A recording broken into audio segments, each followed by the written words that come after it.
gotta save those for my stream anyways. And I've been having people for like the past few weeks threatening, be like, "Oh, we're gonna get your channel reported, shut." Blah blah blah. Yeah, I just haven't kind gotten of. any strikes or nothing. No. Well, I already anticipated it. Like, I don't want it to happen, but every time I open YouTube, I expect my channel to be gone, your channel to be gone. What Yeah, happened? it just comes with the territory. What's going on, guys? What's up, Wolf? Not much. Can you guys hear me? Yeah. Yeah. What happened? Well, my connection's just throttling randomly. Restarted the stream. Oh, we're live right now? Yeah, it's just my connection went to 0 for too long, apparently. I'm starting to wonder if it's my dad's. He got this box that streams illegally a bunch of fucking TV networks and stuff, and so he has access to like thousands of channels and streaming sites and movies and shit. And of course, he only watches Fox News on it, which is the same thing he did before. We spent $300 on this TV box to do the same thing. Watching Fox News, crying about anti-Semitism all day, every day. Your dad's got the lag switch in the next room. Why does your dad care about anti-Semitism? That's strange. He There's doesn't. probably He's no just a Jews. moron that has no ability to curate content, so he just mindlessly watches Fox News all day. Oh. He doesn't even, like, I talked to him about it. I'm like, why do you even watch that? And he tells me like, I know they're lying. I know they're full of shit. It's like, okay, why are you watching it then all day, every day? As if that won't have an impact on your mind. Like literally waking up, going to sleep, watching Fox News. You think you're one step ahead of them? Yeah. Like listening to Fox News while you're dreaming. I kind of subscribe to the idea if you listen to something while you sleep, it'll subconsciously influence you. Like it'll just, which even then, like you should probably avoid hate watching stuff too often, anyways, so it'll rub off on you. I don't watch things that I hate. I've recently, it kind of reminds me of that thing because there was like some article back in 2018 that was just complete dog shit, and it was literally just about Vampire the Masquerade. That's it.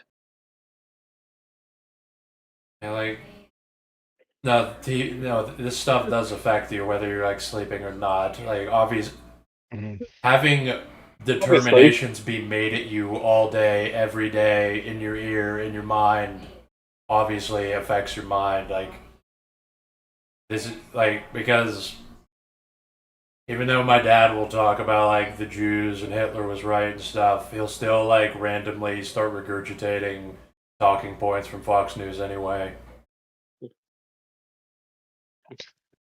He'll say like Israel bad, but then turn around and say white people need to be replaced because they won't get off their phone.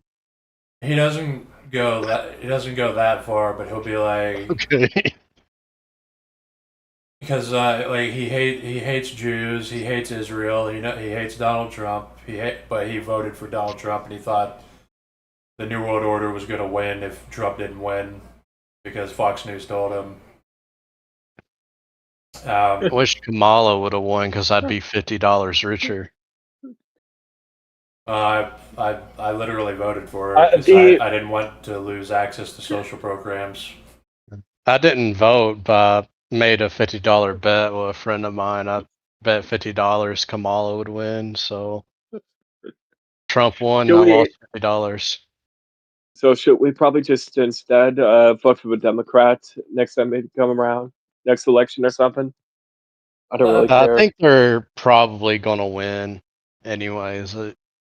Which that's just how it is in Weimar America. They fucking cha-cha slide between parties each election cycle. Yeah, no. Yeah, no shit. Of course, man. Obviously, pendulum effect, but I also think, oh wow, look at that. Of course, the pretty much president from that party is kind of retarded. Let's vote for the upper one. Wow, he's also kind of retarded. Let's vote for the upper one, and it just, well, rinse and repeat. That's it. Is really nothing more than purely retarded spite and contrarianism. That is all there is to it. The only good thing I can say about Trump is he stopped us from having the first female president twice. He saved us from that. Yeah, I guess it was That's good pretty- that. Well, the good thing about Trump is, as Infrared Haas puts it, where Trump basically forces people to realize the corruption of the system so that they become more socialist.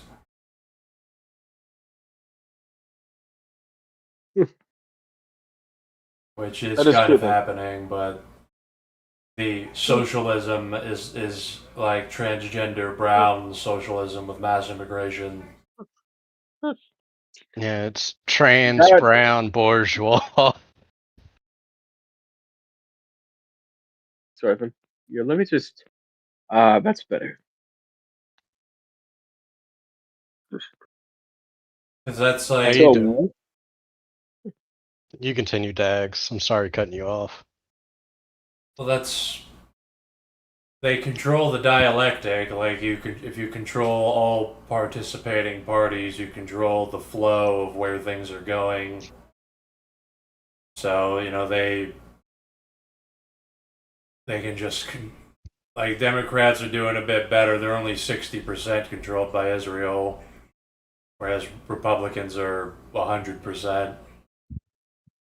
Yeah, but the Democrats, at least with their anti-Semitic group that subscribes to them, it's like the gay brown anti-Semitism. their anti-Semitism is completely poor fucking worthless. Palestinian. I need to cut in. The sort of it just anti-Semitism of the Democrats is purely trivial and ultimately worthless, kind of like that of the Christians too, where both of them don't really have much of an actual good argument or really much of an actually good reason, sort of to hate the Jews. It's mostly just something deeply petty and pathetic. In fact, literally, of course, Democrats, I don't even think that the anti-Zionists are really anti-Semitic. They just only specifically fucking hate the Zionists. That's it. That is Well, about it's it then. just Israel bad because Israel colonized the Palestinians. Israel bad because it is obviously an apartheid state that murders innocent brown people, which they obviously are committing a blatant genocide, which is why many of them are pissed off about it. But the problem about it, though, simply is that it's not really that, though. But the problem you would have with them if you're like an actual genuine, honest to God anti-Semite who pretty much just hate the Jews because they're like evil and corrupt and want to destroy Western civilization or something, is that these people, the Democrats are not actual anti-Semites. They're pretty much just only hating them because the Zionists are just scummy and they see them as a symbol of the sort of its right-wing status quo. There's a bunch of far-right lunatics and sort of this mass murderers following sort of a book that sort of just demands their people to sort of just conquer in the name of God. That's it. Oh yeah, I mean, liberals and Good leftists, rambling. their whole thing is it's not Jews. They can never criticize Jewish power, and every time you start criticizing Israel, like the leftists, their role in this dialectic is to basically depress any criticism of Israel by like being afraid of being called an anti-Semite and having to say like, oh, well, it's not all Jews. Just because Israelis overwhelmingly majority support Netanyahu doesn't mean that it's like it's just Netanyahu and the IDF. They're the only problem. If we just get rid of Netanyahu and the IDF, it's like one of my superhero movies. It's like the garbage I watch where it's never a question of systems. It's because of like cartoon villains and personalities that inexplicably take control of systems. It's not because of like the people and the systems.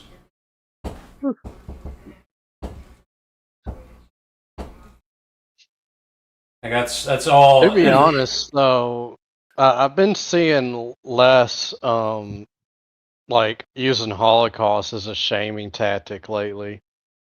I haven't really been seeing that as often in the past year. I hear it every fucking day on Fox News. Every fucking day. Yeah. They're still trying to. They're just. Never forget the Shoah. They're just. Yeah, well, I'm a Never shut forget in. the So Shoah. the 6 trillion.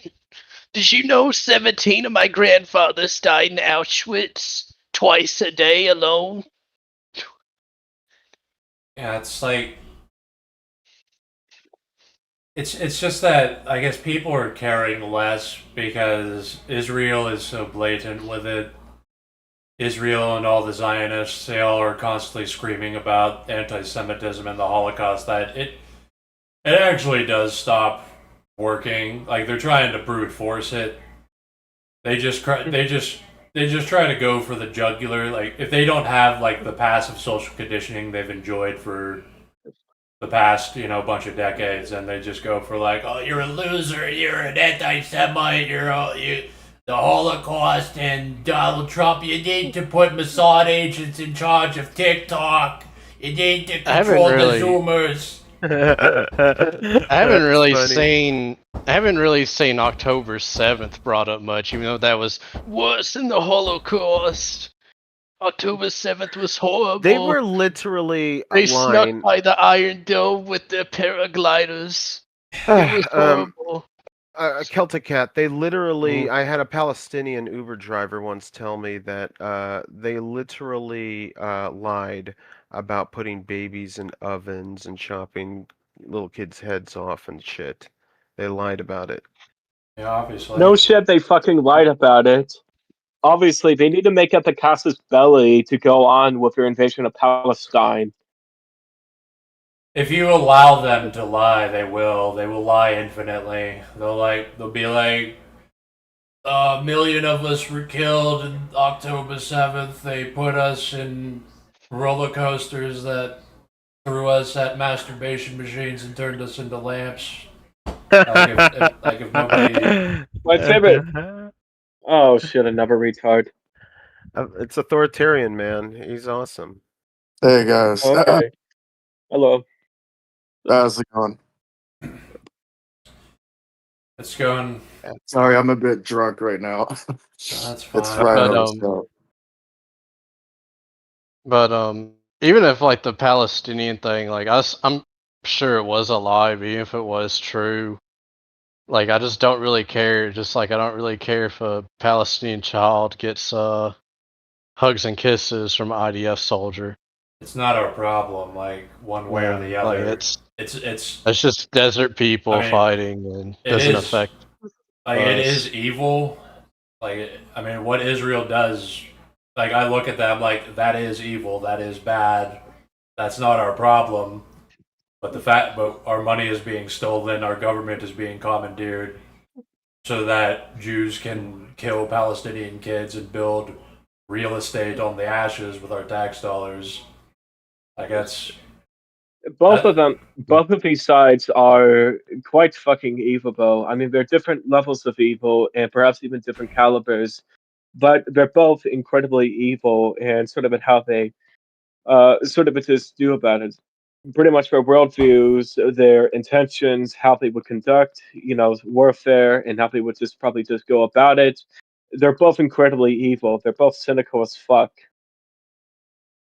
Cynical as fuck, though. Just that in any sort of reasonable, probably perhaps, unless you're like a blatant racist or probably a neo-Nazi, you should probably just go and still support the Palestinians. I would not say you should support Hamas, but you should probably just support the Palestinian people, just on the simple basis that they are literally getting wiped off the face of the earth by a corrupt, pedophile-ruled shithole. You don't have to support Palestinians. Like you can acknowledge that like these are lives that should not be getting genocided, and I think that Jews should not be stealing our money to do that. But I guess pretty reasonable position. I don't really think the enemy of my enemy is my friend, so I don't. Like, the Palestinians aren't really going to be friends to us, so I don't really see why we should be friends with them. The Palestinians, generally, the only reason they would probably go and dislike us, probably if you're an American, is because, in their eyes, sort of it, you and your people have been, of course, helping and supplying and funding their genociders and their oppressors for decades. This is not obviously not the correct worldview. Many Americans do support Palestinians, but if you're probably just going to be in a war-torn shithole that sort of it has little to no access to information, you're probably just going to go and just the pretty much. And also when there's like 24/7 propaganda going around the shithole, go around Palestine, sort of it's the only perception of Americans who would ever have, the only sort of a thing, only actual way you could really just understand Americans is through the lens of Americans sort of support genocide. Americans support are imperialists, and sort of there are also a bunch of decadent pedophiles, all that stuff. Many Islamic terrorists, many of them are simply just formed as a reactionary bulwark against American imperialism, though 9/11 was caused by that. Sort of many terrorist groups that attack America are based off of that. Sort of it's a lot of anti-Israeli and anti-Semitic rhetoric across the Middle East. It's also a byproduct of that too. It's just that simply, of course, these people are eating shit. They are angry, of course, because these people are making them eat shit. So sort of it there. What other what is it then? What other sort of just platform, whatever way, of course, could they go and just, vent out all of their anger, all of their frustration, then sort of it is going after a couple dead herrings, though, sort of going against a delusion. There's a mere delusion, of course, like Americans bad, or Jews bad, or sort of it is the Christians are evil and decadent, white people bad, etc., etc., etc. But they don't actually go after genuine problems like capitalists. They don't go after the actual problem like the military industrial complex, or they don't go after the actual problem like sort of it, like of course the inherent corruption of the United States government, or sort of it is the inherent corruption of sort of Right, the you Israeli need to put a government. So, sentence on your statement at some point. huh? You need to put a sentence on your statement at some point. It's like you just do like long run-on sentences for like several minutes. Oh, I'm sorry. But yeah, like that's one reason that anti-Semitism is on the rise, is because of the mass immigration that liberals and leftists and conservatives, everybody supported to depopulate the Middle East for Israel's Greater Israel Project and make the GDP go up by having more people. Well, yeah, they're making all the Palestinians go to Europe or North America. And they come here and they decide to crash out. Yes. Which obviously, yeah, I understand they hate America because of our support of Israel. But even if we stop supporting Israel, I don't really think they're going to be all that friendly with us. They're still going to be unfriendly with us because we still bomb many of our neighbor countries. And even then, of course, we still sort of exploit the fuck out of them and are often seen as a threat to their own traditions. But they would probably be a lot less pissed off at us, I'd say. Well, we're paying off these countries around them mainly just to not attack Israel, like Egypt, Saudi Arabia, the UAE. Yes? Yeah, that's the main reason for it. We just give them money, so it's like play nice with Israel. Well, it's just this And of whole. course, they've gotten some economic benefits out of that. Yeah, the oil Gibbs.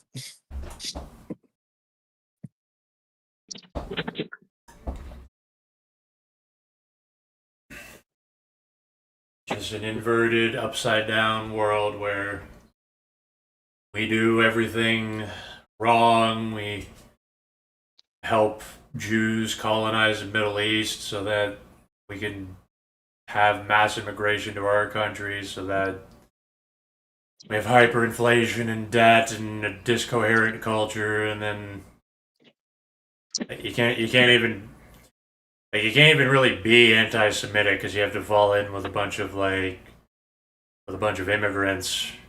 You also can't be socialist either by coincidence. You can't be anti-Semitic or socialist because of mass immigration. Well, it's mostly I think like the shift is Well, I am a socialist. the shift. Yeah, you can go on. Like it used to be, we used to not be able to talk about Israel as openly. You would be called a conspiracy theorist, anti-Semite if you so much as mentioned Israel 10 or 20 years ago. The same way you would be called a conspiracy theorist if you talked about government spying or planned obsolescence. And it's mainly because of like mass immigration and like leftists spurging out that like they were basically fighting liberals because leftists would be called anti-Semites for talking about Israel mass genociding Palestinians and stealing our money. I used to remember when Vaush Yekahensky used to correctly observe that Israel is a gigantic threat to all of its neighbors. And when he was banned for that, he just said that they have the right to ban him, which is pretty funny.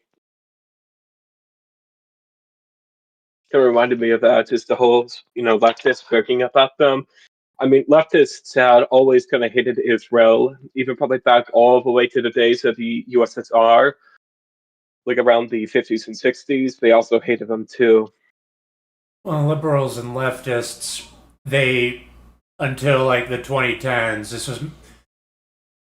this was a combination of like I guess activists trying to raise awareness for Palestine and also like white nationalists and Nazis raising awareness about Israel in general and Jewish power. Anti-Semitism in the Soviet Union was more started because Stalin was removing them to secure his own power.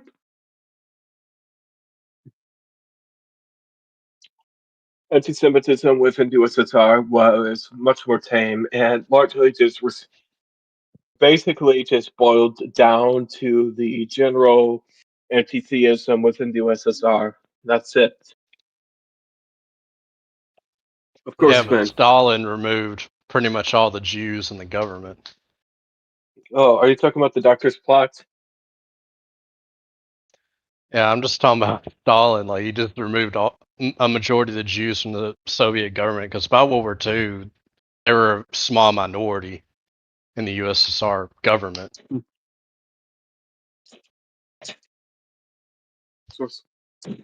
Yeah, like people like Vosh are pretty much emblematic for how no like real socialism will ever take off in a liberal system. It'll always just be like this brown transgender mass immigration socialism that's doomed to fail. Because if we had like right wing socialism, like with Stalinism or Hitler, or you could even say the German Empire to some extent, that would actually be more of a threat If to you the had any liberal order. actual threat to socialism, anything that actually did focused on what generally mattered, which is, of course, systems. Mainly, of course, tackling oppressive systems and to go after the oppressive class, much rather instead of trivial, run the mill bullshit. run-the-mill cultural war bullshit, like, oh, pretty much just white versus black, cis versus trans, man versus woman, shit like that, then something would have actually been succeeded. But I guess ever since Occupy Wall Street, it just gone on a downward spiral, I could say. That's pretty much the role of the Western leftist. It's to destroy and undermine socialism, so that like they always will undermine it. Like Bernie Sanders will talk on the mic, and then the fat Black Lives Matter women will take over the mic, and they'll literally take his platform from him. They'll start talking about, oh, we need like trans rights. Your tax dollars should be going towards transition therapy for 9-year-olds. And then the average person's like, what the fuck? I'm gonna go support Zionist conservatives right away. This is why whenever a leftist socialist shows up to me and starts talking about how all these culture war issues are a distraction and things like this, I never take them, and economics are what are most important. I never take them seriously, because if they were being sincere in that, if they were being honest, they would drop all of the gay, global, homo, leftist social issues and culture war issues, and just focus on economics, and they would have a much better chance at succeeding. But they reveal what they truly value most, what lies at the core of their values, by what they're unwilling to sacrifice. Yes, like hedonism. They're hedonists, narcissists. They're complete fucking losers. The which pretty much in a the fundamental problem with socialism and leftist ideology is that they have a hyperfixation on economics. Like Marx overemphasized, like all we got to do is like remove these material conditions so that people can be truly free, which is not the case. I think that there needs to be a caste, like egalitarianism. Which he wasn't really like a total egalitarian, by the way, because he believed that there should be like these tiers of these communes of collectives of people. Like a commune of doctors would have more bargaining power in communist society than like a commune of a bunch of box stackers. Source. Wait, where did he set this bow? Well, that's literally his ideology. It's like it would be communes of a bunch of like workers. Like businesses would be, it's in the name. They're communes. A factory would be a commune of workers. Like, and obviously, I don't want to doubt it. I'm not doubting it. I'm just a bit interested. Just send me a source actually for some examples where he advocates for this. Just any time later on. I don't really care how long it'll be from now. Just make sure to send in any sources. But source. Regardless, I did see sort of it. Despite being very heavily influenced by Hegel, Karl Marx is very obviously a blatant materialist, which is kind of why all the retards who claim Marxism or Karl Marx to be a Gnostic or sort of a Jew are just completely retarded. Well, yeah, I mean, he was a materialist in the sense that he was more focused in using Hegelian dialectics to like understand and transform economics. Like, but the problem with Marxist-based ideologies is that they are hyperfixated on economic conditions, which is not the entire story. That's what I was saying, that although in communism there would be like these tiers of these communes, some communes have more power than others.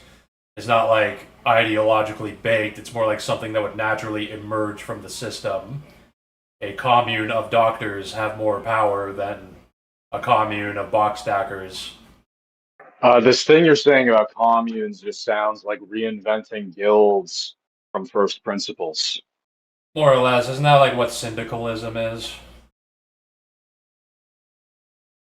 Syndicalism is when you have unions that are ran by the state, So there's like a steel industry union that's ran by the state, and they control the steel industry. Okay, that's not. Yeah, because that's how it was under Mussolini. Because That is more or less what Marx wants. It was like he believed in like there should be this like this absolute power democratic congress that people go to. It's kind of like why democratic socialists, one of their platforms is everybody, all branches of government should be subordinate to the congress because that's what they do in China, because that's what's outlined in Marxist Leninism. I don't know, a lot of this stuff though, I think it really just boils down to the quality of population you have for your nation. To me, I think eugenics is probably the most important thing for a nation to determine how it's going to wind up. Yeah, they deny even though they're materialistic, they're fixated on economics and they deny genetic reality. We're not all equal. They'll say like you're a bioessentialist. That's their term, even though they style themselves as these like materialists. They deny biological reality, and they'll call you a bioessentialist. That's their term.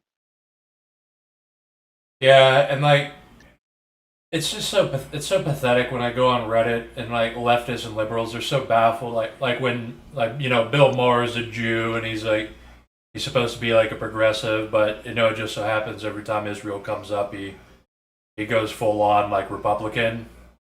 And then I just look at these Redditors. They're like, "Oh my god, I can't believe he would do that." It's like he's a Jew. What do you think he did that, retard? This is a dimension of reality you were unable to even face.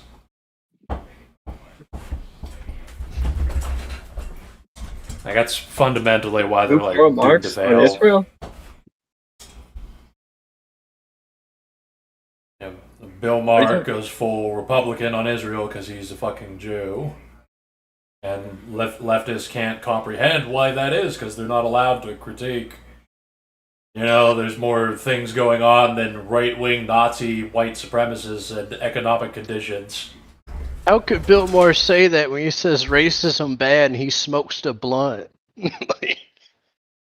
Oh my god, I can't believe the Jew would support the Jewish state. I can't believe that. Oh my god, why would you say Jews support the Jewish state? Do you know that there's like 5% of Orthodox Jews that are contrarians that don't like Israel? Wait, Marx supporting Israel, or is it someone else? Bill Maher. Bill Maher, the Bill TV Maher. show host. Now, Karl Marx would not support Israel. Obviously not. Despite him being I haven't Jewish, read he enough didn't of write Marx, the but novel. I have seen some excerpts from him that seem to suggest that he had like a little bit of white supremacy in his worldview. I've seen certain quotes from him that seem to indicate that. Well, he was a Jew, but he wrote the book The Jewish Question to address how a lot of the bourgeoisie and banker class were pretty much all Jews. Yeah, But I know that at some point in his life, my understanding is that his position was that there's sort of the dialectic of capitalism to communism sort of only applied to white nations or something like this. I might be misremembering. I just remember reading a passage from him that was very disparaging towards the brown third world. Yeah, that's something I don't know much about, but I wouldn't doubt that. He seemed generally pretty rational. He wasn't even like as hyper fixated on material conditions, I think, as people that inherit his ideology. My impression is that I'm not saying he was a based white nationalist chud. I'm not saying Marx was that. I'm just saying that it seems to me that Marxists, since Marx himself, have engaged in a bit of whitewashing of what he was actually like. That's my impression. Well, during the 19th century, like race realism was just a commonly accepted fact that there Yeah, it was was just innate uncontested. differences. It was nigh uncontested. Like it was almost nobody that contested it. Yeah, and like eugenics really took off in the later part of the 1800s, kind of after Marxist time, and America was the biggest proponent of it till World War II, and the outcome of that conflict kind of made us feel like eugenics is bad, even though America's eugenics program was much harsher than Germany's. And Israel is still practicing eugenics and National Socialism, which neither of those were Well, allowed China to go. is as well. China's got these gene editing factories, so they're creating these blue-eyed Chinese children with 160 IQ. Yeah, that's like, it's just being rational. It's like liberalism. This is why liberalism fails. This is just another way. It's like, it's just a bunch of individuals and a bunch of like conflicting, contradictory, shallow movements because we give too much power and voice to the average retard. So it brings down the Celtic, average. Celtic, I'm curious about that thing you just mentioned. If you get a chance later, if you could drop me a link or something to that, I'm curious about that.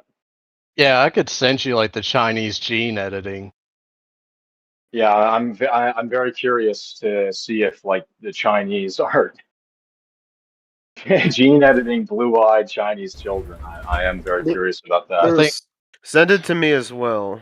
there's something about. So I heard this news article, or not a news. I don't know, but it was like this two Chinese couple. They had a blonde-haired child with blue eyes. Well, not blonde hair, but fair hair colored. And they said it was like, oh, it was the child's. One of the child's grandparents was Russian, but I don't necessarily. I mean, one Russian grandparent isn't gonna have your child make your child have blue eye. It looks white, you know. So I don't. Yeah, Well, if that's one of probably the what's. parents is a Hapa, if it's the mother, then she probably cheated on him with a white man. That's what it sounds like to me. It's possible for it to skip generations, but it's not really in the way most people commonly think. It's like there's been cases in the U.S. where a white couple, the Floyd gets pregnant, she pops the child out, and it comes out black, and then they're like, "Oh, well, the child's actually black because uh, one of their great great great grandparents was black." So it just skips like 2 generations. It's like, no, dude, that's just bullshit. Yeah, no, it would have to be both parents. Oh no, hold on. No, I mean their phenotypic characteristics are mostly it's all dominant traits, so I don't think you need both parents for like a non for the features to show up. But Oh, remember, in the United States, you're legally black if you're 1/8 black still. We still have that law in the books. If you're So if you're 1/8 black, you're 1/16 black. black, you're not black. Yeah. I'll tell you something funny. My very good friend, my longest friend, he's racist too. He doesn't like black people. We found out that he is black. He's like literally his great great grandfather was just a coal black droid. Um, it's what a strange world we live in. Well, if it's Very great, strange world. great, then he technically isn't black legally Yeah, but under U.S. I law. know, Yeah. but he's like a 16th or something. He had a paternal ancestor, his direct paternal ancestor. So his haplogroup, if you looked at, of course, would be some African haplogroup. But of course, they intermarried with just all white people, so it washed most of it out. I mean, I never You're suspected he was, had a black ancestor. Oh, Jack Knife Eschenfelder in the chat, he dropped the name of the tech and program they're using in China. It's called CRISPR. If you want to look in the live chat. Oh no, I'm familiar with CRISPR. I just hadn't heard about the Chinese using CRISPR to give Chinese kids blue eyes. That's what I was curious Yeah, about. yeah, I've been seeing that, and I was being a little exaggeratory with the 160 IQ, but they are trying to min-max IQ at some. Like that YouTube channel based Camp Max and Simone, they're like, which they're very odd, where they're like progressive leftists, but they're also eugenicists, and they got like 3 like genetically engineered children through embryo selection to min-max IQ and height. Like they're already like IQ maxing and looks maxing their children. Yeah, I mean, if they keep on in their current course and nothing drastic changes as far as our fortunes go as a race, then they'll just inherit the entire planet. Like they're the only serious people other than the Jews. But imagine like it's going to get to a point where if you just have a child normally through the activities that require that to occur, your They'll be child's putting just them at a going to, disadvantage. yeah, because they're going to go to school with fucking like Enhanced children. 6'5" Alexander who can bench They're going to press be mogged. 700 pounds They're and going to be has an mogged and IQ of they're going to fail to 160. reproduce. Yeah, like if Yeah, you're I mean, not, that's Gattaca. yeah, if you're not gene editing your children now, like they're doomed. They're incels. I mean, And this is hell, like you'll probably actually thinking this might be a stretch, but like if you have a daughter that isn't gene edited, they might actually become a femcell. yeah, I mean, this is how like I think the term is Fisherian runaway. There are a bunch of elks on an island that were being studied, and the females kept on selecting larger and larger horns for the males every generation, to the point that the horns got so large and were so cumbersome they couldn't move around properly, and the species died out on the island. It's kind of like that. There is no ultimate end to hypergamy. There's no. It's a relative thing. It's always ratcheting up. It's actually good. That's a good demonstration of how our our nature isn't really absolute. Like we can just kill ourselves based on like the superficial way consciousness like seeks recognition. Like we'll just infinitely select for bigger hordes until we'll die. Well, it's like domestic turkeys can't naturally breed. It has to be artificially done because they're so big.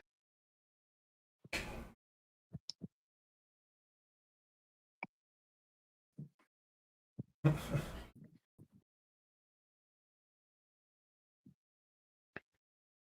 mean, that's gonna be the future. So just be gene edited by your parents at conception, bro.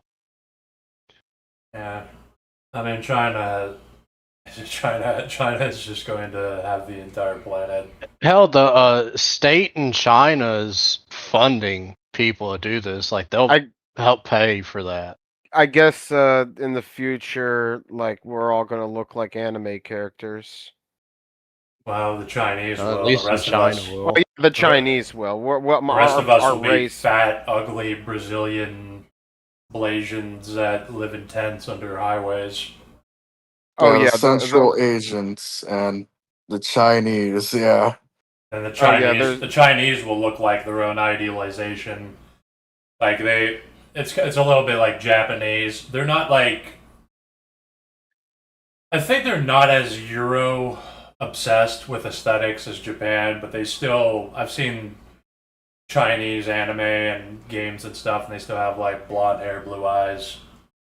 Well, I mean, Yeah. the thing is about that, I'm a lifetime weeaboo, and now you could contest how honest they're being with themselves, if they're in denial or not, but at the very least, Japanese people themselves don't think of anime characters as white. I've talked to them. They just say, well, it's easier to differentiate by hair, and it's fantasy, and like it's things like this. They're not white, but we want these characters to have white features in every possible fucking way. Yeah, like they don't.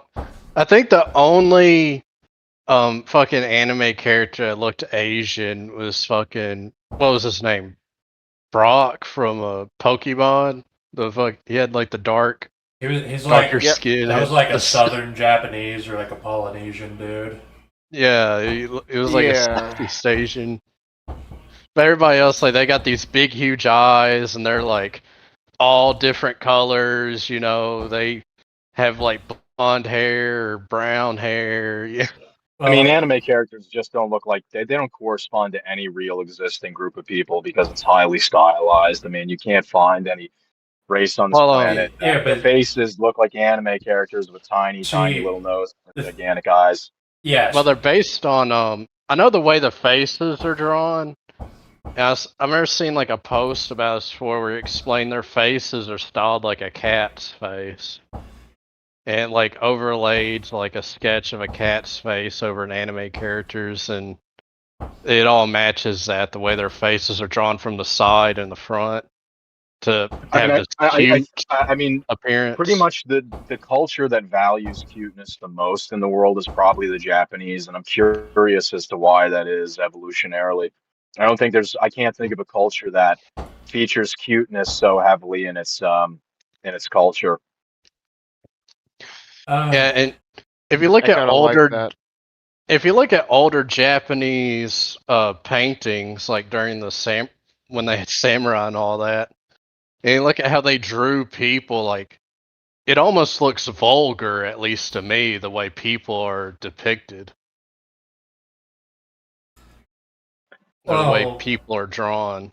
I think we can correlate the Japanese cuteness with their unique position of being rapidly industrialized and supported by the West and having access to the Western market and also having access to like the industrial sector of China that was undergoing industrialization. I feel like Japan is very singular and unique in its history with industrialization and modernization. There's no equivalent. yeah, including before the world wars, like when they were contacted by the Portuguese. Yeah, no, I mean that's what I was alluding to. Yeah. I mean, they had a massive head start over the rest of the non-white world. They were modernizing and industrializing a full century before basically almost the whole rest of the non-white world. I can only They were like the first place. non-whites. They were like the first non-whites to modernize and industrialize. Well, they really caught the West's attention when they beat Russia in a war, in the Sino-Russian War. So Adam Schiff, the Jewish financier, financed the Japanese side in that conflict as revenge against the Russians for the pogroms. I Yeah, have but to when that talk about occurred- geography whenever it comes to like Asia because it's I think it's less like ethnic or genetic and it's more geography because if we look at China like repeatedly would succumb to despotism because it's just like a flat fertile land with abundant resources and population growth but hard to defend, would always get wiped out, whereas Japan was basically unassailable. Like, well, China is also very ethnically diverse, while Japan's more homogenous. Japan used to be more diverse. So the Japanese, the Yamato Japanese, are a mixture of ethnic groups and Southeast Asians as well. They are distinct from Koreans and Chinese. Now, do they have like a lot of phenotypic difference? No. But it's been 2,000 years since they left China, 2,500, 2,000. That's enough time for there to be some divergence in like psychology and things like this. That is enough time. Maybe there's some impact of that, but I do feel like it's a lot of geography because, like, so it doesn't, like, compare an island to a massive mainland. Where is a colonial empire going to settle? They're going to use the island as like a base because the mainland is like turbulent. It's got like all these problems and massive social movements and stuff happening, but you can position yourself onto the island, which the island probably has like a seafaring culture like Japan did. They had like fishing and docks and seaside villages and stuff. Japan is very defensible because it's an archipelago with a shit ton of islands. Very defensible. It's a Well, very it's good kind of like geographic position. Britain and Europe. Like Britain. It's like Britain, but it's even more extreme than Britain. Mhm. It's even more geographically advantageous and more difficult to invade than Britain. Yeah, Because but it's Japan is like 1.7 times the size of Britain. Just so you know, Britain is smaller considerably, I would and it's compare. yeah, got I way was just more gonna islands. say Britain was very culturally distinct from continental Europe, where, of course, you can make the argument this is the root of all our problems. In like 1066 with the Magna Carta, Britain was The, for the longest time pretty much the only European nation that had the concept of rights of the individual, or specifically rights of the free man. I feel the seats for that predate the arrival of William the Conqueror, or should we call him William the Jew?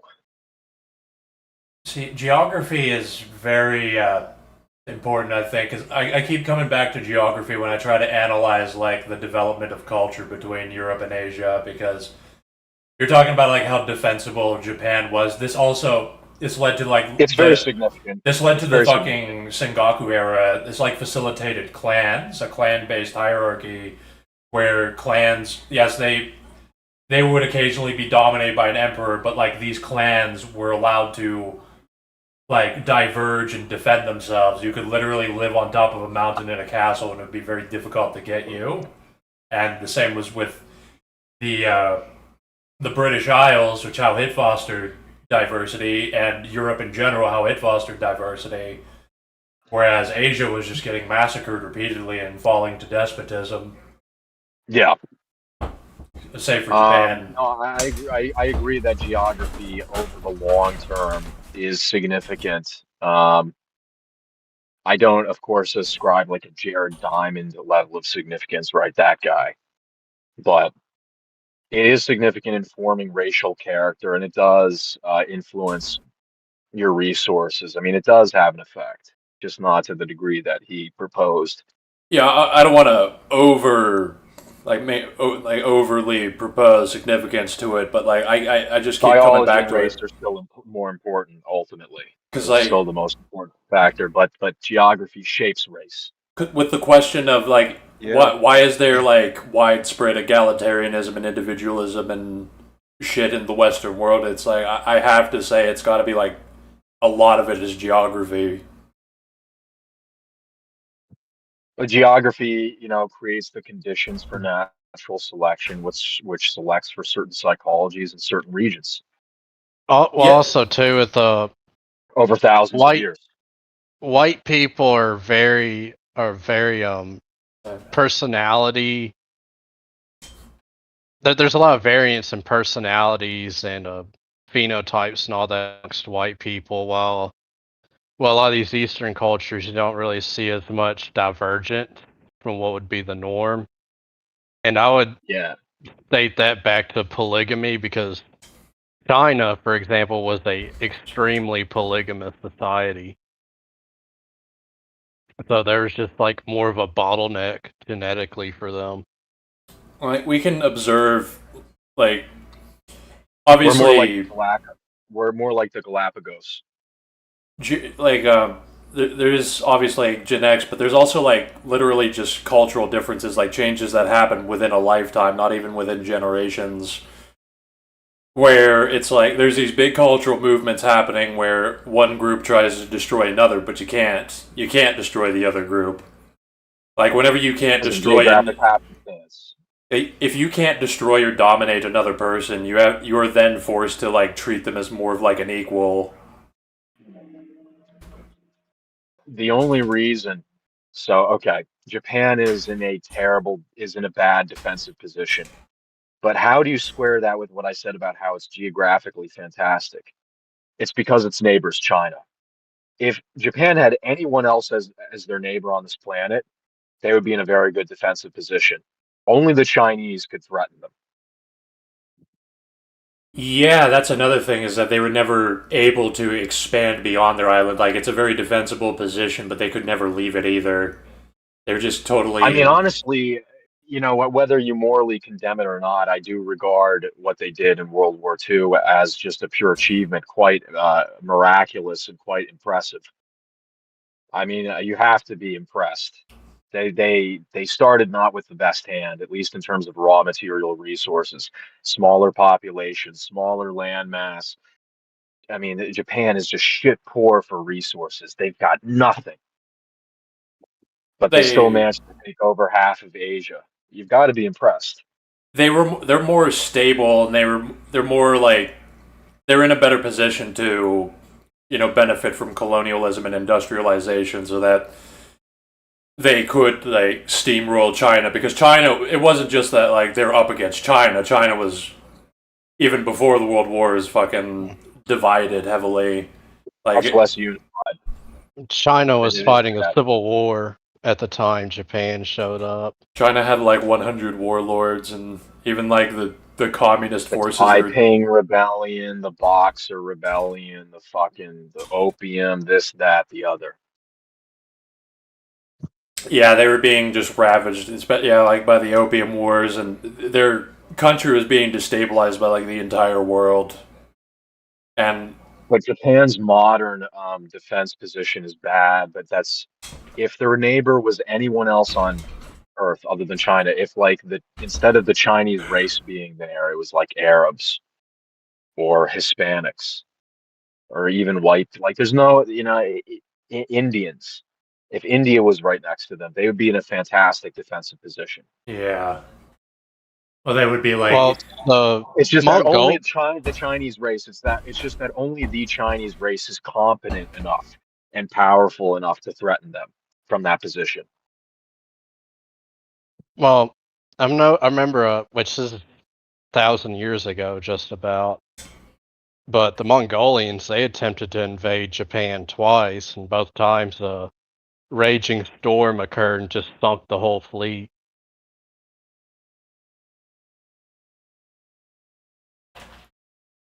But I think if the Mongolians landed, they could have taken over Japan. Well, that's the origin of the kamikaze.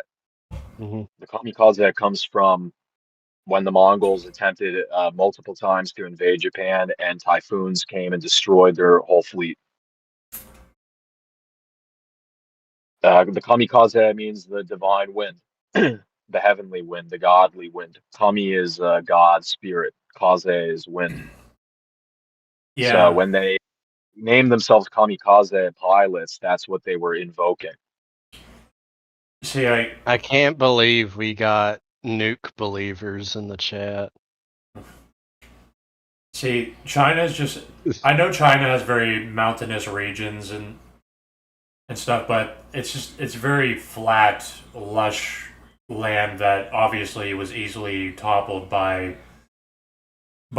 whatever nomadic hordes popped up, and I feel like that's why they stagnated. I'm not entirely sure why China stagnated, because like they invented paper and gunpowder, and there is like some good Chinese philosophy.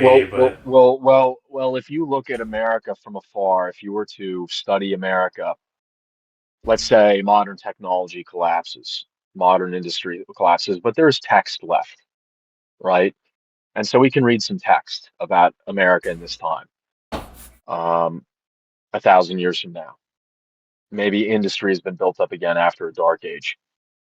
It would look to you like, well, I mean, they have this fantastic position and they're the number one in the world and this and that and the other. How could they possibly have stagnated and declined the way they did, right? I mean, it must be some sort of internal dysfunction.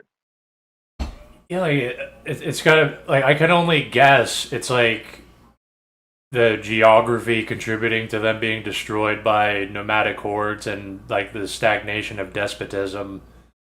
Like Chinese despotism is literally like a dude takes over the government and he has unlimited absolute power. Like he literally has like 1,000 wives and he impales.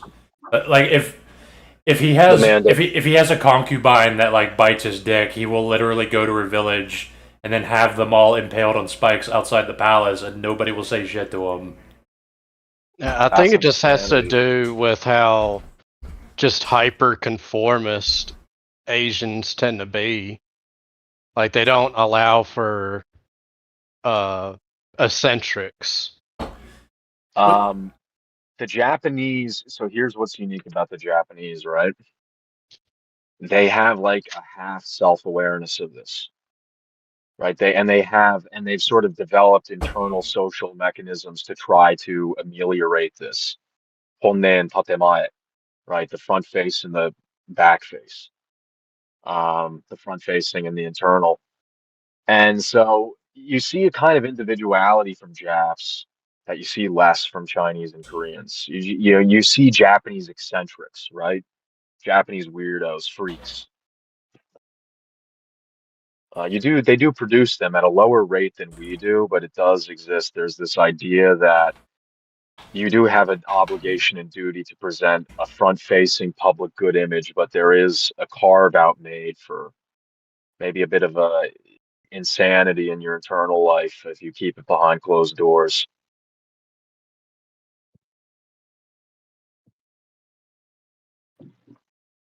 And it's like the reason that they can be that eccentric and individual is like we've been talking about how defensible Japan was, including from each other.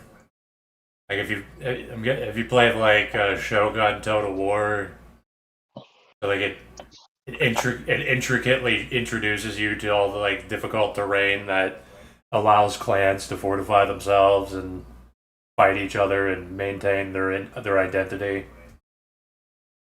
Yeah, I mean, don't get me wrong. I still think the Japanese are like 2.5 times more conformist than white people, but they're still like twice less, 2 times less conformist than like Chinese and Koreans.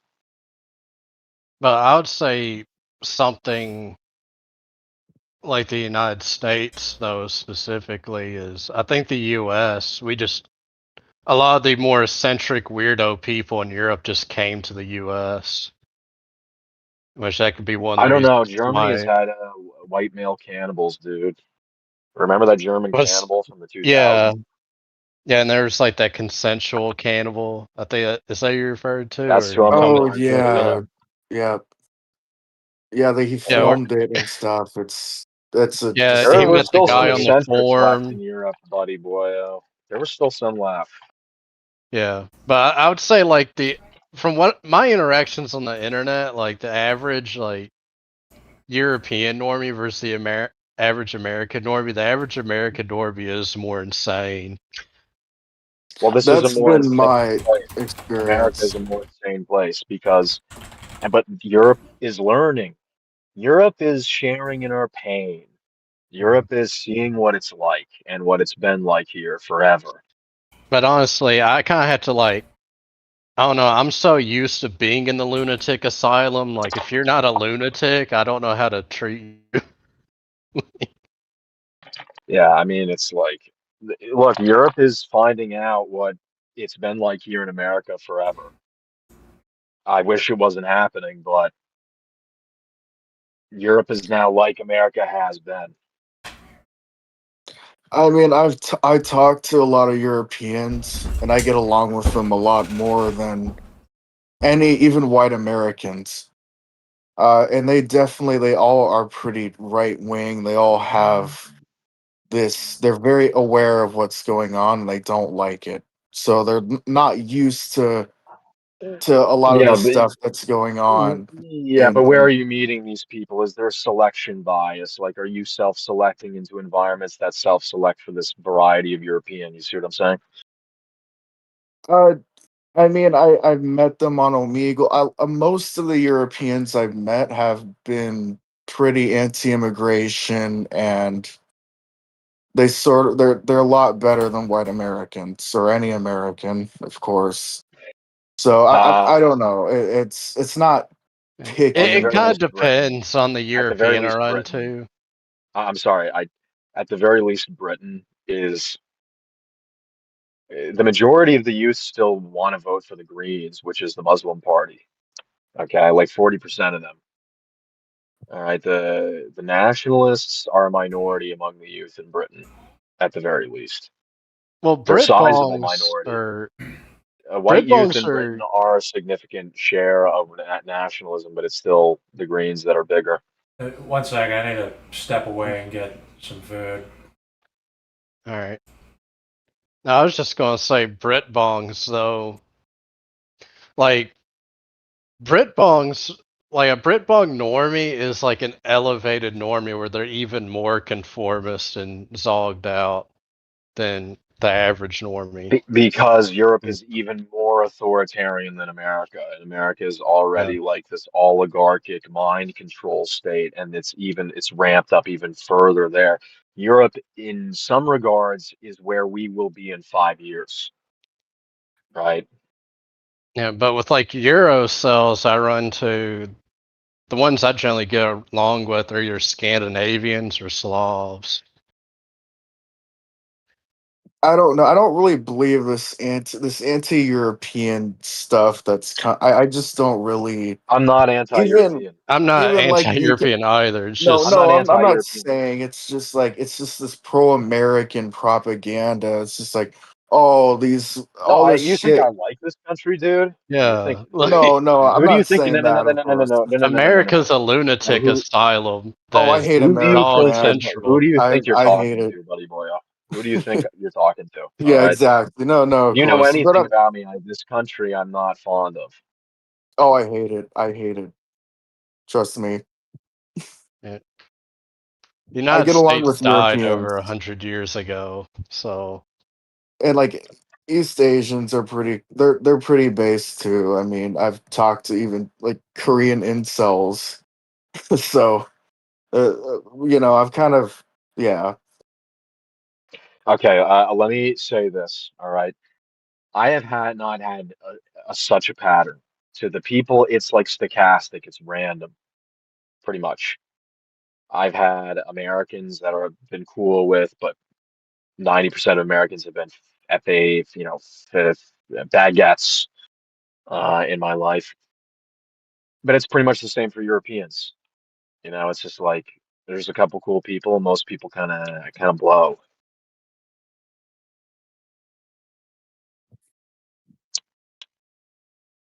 I just can't believe it's in 2026 people still believe in nukes.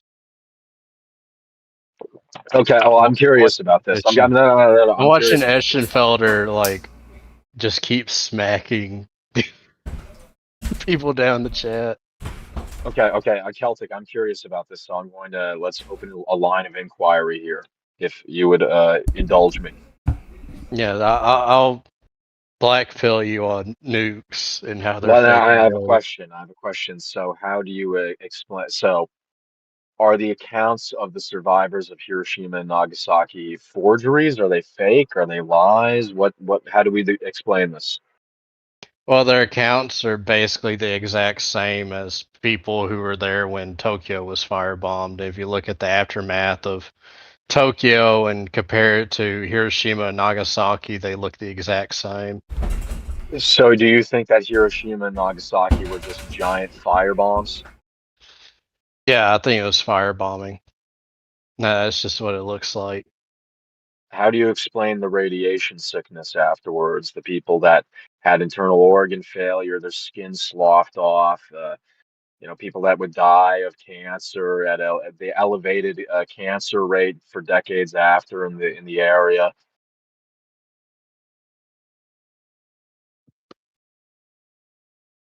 It's just like, well, first of all, a lot of that can be brought back to just being a burn victim, but also to I question if radiation's even as dangerous as they claim it is.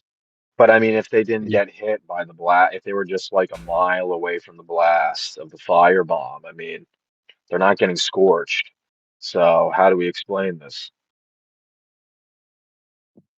But they die 2 weeks later of internal organ failure. Yeah, well, there's that one guy that was claimed to be at Hiroshima. And hair falls out. People's hair their hair was falling out. So I don't know how you explain that with firebombing.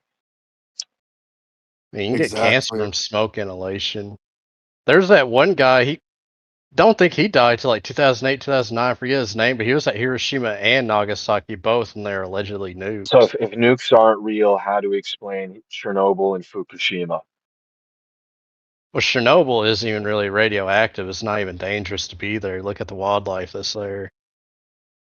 My understanding of the wildlife is that there's a drastically elevated mutation rate, and we're seeing like accelerated adaptation. So, like, they evolved to not be affected by radiation. No, it's like there's just observable physiological differences appearing in the wolves there. I don't really have a dog in this fight, but you could believe in nuclear power, like burning nuclear fuel slowly for nuclear power plants without believing that it can accelerate into a nuclear explosion. Here's another problem I have with this, okay? I would expect the world of the 20th century to make nuclear weapons. Like that's what we've been building up to this whole time. This is what we keep doing, right? Technology for war keeps on going and improving. Everyone's always in an arms race. That's the world. Like that was Exactly. the Yep. world. Yep. That was the world for millennia up until that point. Why wouldn't that continue and compound with the Industrial Revolution? Why? What they would want to do is to make nukes, not fake them. They would actually want to make nukes, 100%. You think that the elites of the world said we can make nukes, but we're never going to make a nuke? I No, just don't see why they haven't been used since. Like, you really think like India and Pakistan, between the two of them, have over 50 nuclear weapons? that's what they tell people. They may not be operational. You know, it could be a bargaining chip, a threat. So nuclear powers may exist, but you know, a couple people try to kind of fake it for leverage. You know, it's like saying, "Oh man, dude, I got It's also with the I got a Samson Glock in my option. pocket, dude." When you know I you think it's don't just have fear shit. propaganda. Just try to scare you. Like, I don't think the Samson option's real because I don't think nuclear weapons are real. Like, I don't think Israel's going to nuke the world because they can't. I mean, I see what you're getting at, and I understand the motive you're painting here. I don't know. It's just like they. It's just insane to me to think that the elites of the world figured out how to make nukes because they 100% did. Why wouldn't they? Well, But they then managed to decided, but convince then the whole decided, world that but then, space is real. Like, but then decide to never build them. I was just not going to build nukes ever. Uh, I don't think they've ever really had the capacity to build them because you can't make them. They're not real. I just don't think they're legitimate. yeah, I mean, this is worth considering for me. I mean, it's something I haven't considered. I mean, I could send you stuff on it. I'm willing to consider it. I'm willing to consider it. I believe in nukes, but I don't care about arguing about it because pragmatically, like we will still speak as if nukes still exist. You'll say that it's like superpowers won't go to war with each other because it would be like total devastation, total collapse of the economy. The elites won't allow it. So it's like it practically makes no difference. But The elites are a cosmopolitan transnational country club of degenerates, right? And how do we know this is true? We know this is true by looking at the Saudis. Shouldn't they be, you know, vanguard, safekeepers, guardians of traditionalism in the Gulf region? But they're not, so right? I mean, from where they came from their history, that's what you would expect them to be. But no, they're not. They're like hedonistic international degenerates that like pay Instagram models to come and you know let them shit on their chest in you know Qatar or whatever, or in the UAE or in whatever the hell. So it's like that's how you know the elites of the world are. It is like their own little transnational degenerate club. because of the Saudis. Well, you are right that all that happens. And Chinese elites are also part of the international community where they kind of go to nightclubs and drive Lambos and go to academia.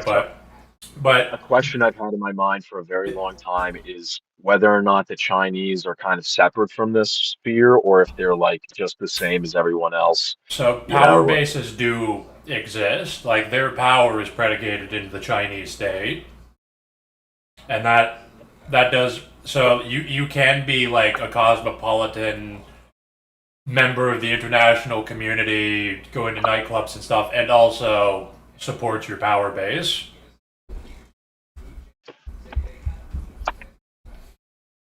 So it sounds like you're saying to me that there's some restraint. They indulge a bit, but not too much.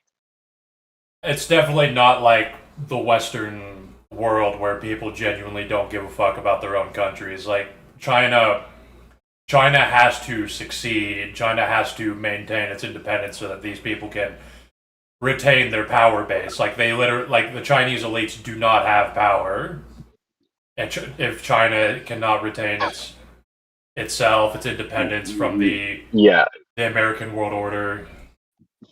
So what I'm getting from this, what I'm understanding is that the Chinese, at the very least, do the bare. They fulfill at least the bare minimum obligation of nationalism and national loyalty in the interests of the Chinese people on some level.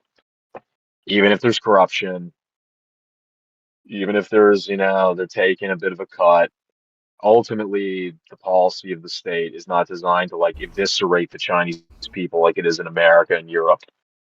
Yeah, like not just the necessity of their situation, but also I think the ideology does help them. It does kind of make a difference if you have Karl Marx hung up in your building of absolute power.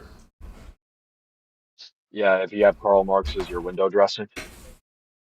Yeah, like even if they superficially pay lip service and there's still like a Chinese aristocracy and caste system, it still has an impact compared to Americans worshiping a vague idea of capitalism and Ayn Rand and whatever.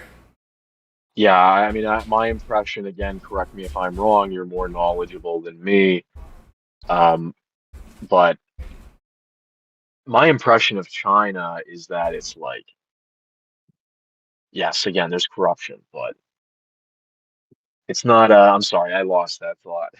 I just lost it. I'm so tired. I'm going to take a moment. It's corrupt, but they still have some sort of interest to further like the interest of their society and state. Yeah, that is happening. China demonstrably is more competent than the United States, and they can actually fulfill long-term agendas. Okay, I found it. It's back again. My impression of China is that in function and practice, mechanically, they have largely departed from. They have this like quasi-capitalist system, and they've significantly departed from Marxism. And it's mostly just used as iconography and window dressing to justify the legitimacy of the state. But it's not in practice. It's just, I mean, Deng Xiaoping. I don't care if the cat is white or black as long as it catches mice or whatever he said. Deng Xiaoping. What you were saying is true to an extent. Like if you go to a communist countries, I had a guy in this server, Dutch Nepal. He's in Vietnam right now, and he was just laughing about how there's like all these communist propaganda posters in front of these Hilton hotels and roofside bars and shit, and it's like it's all just the same shit as the West.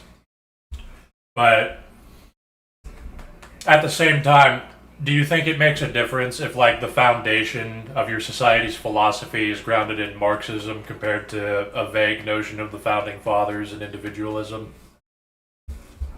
I mean, it doesn't matter a ton what the country or the race is rooted at ideologically at its base, because people always depart from their origins, right? I mean, you give the Constitution to a bunch of Africans and put them in Liberia, and what do you get?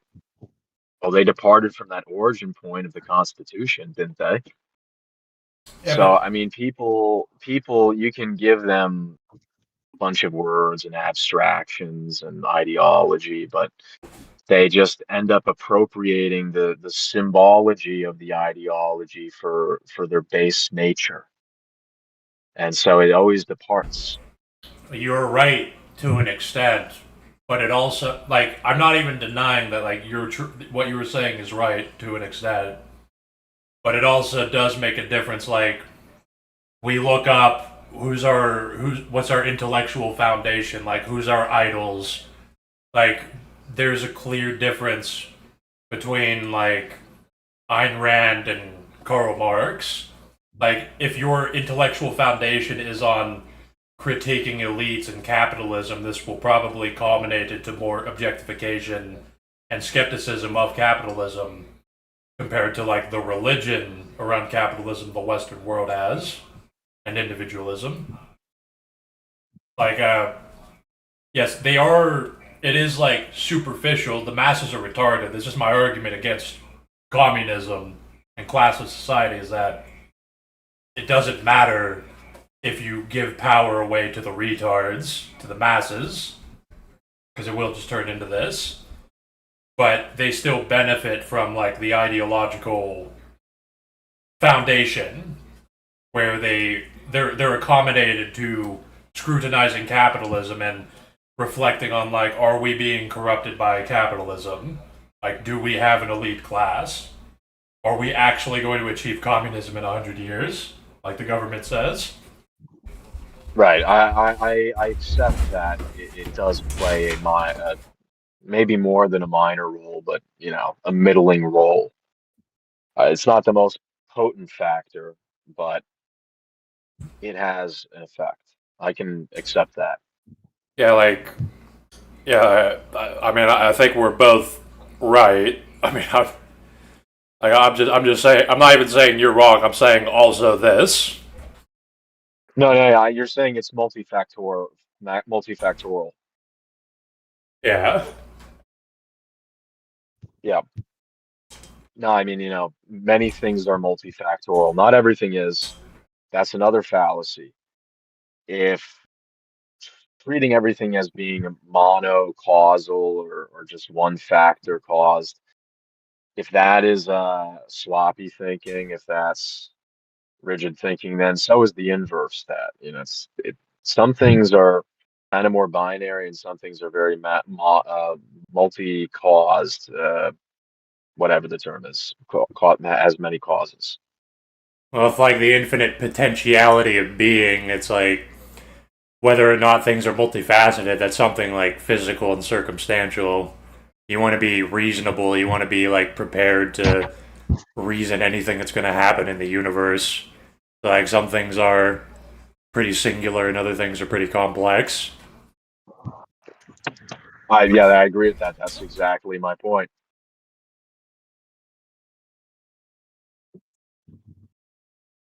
Yeah, it's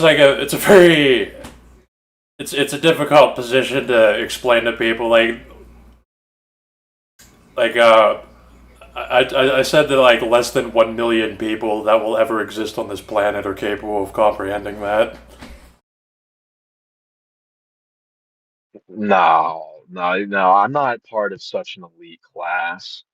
No, I'm serious. Like, I'm talking about like all across history of this entire planet. Like, only a very few amount of people will be able to like unify duality. Will be able to like know knowing. Will be able to like transcend the physical for reason. Okay, well that's not me. Yeah, no, that's not me. Yeah. Yeah, like, that's just, you don't have to like, you just have to have like a mind, and you go through the world measuring things, and then this clicks to you, which is more than you can say about most people that will ever exist.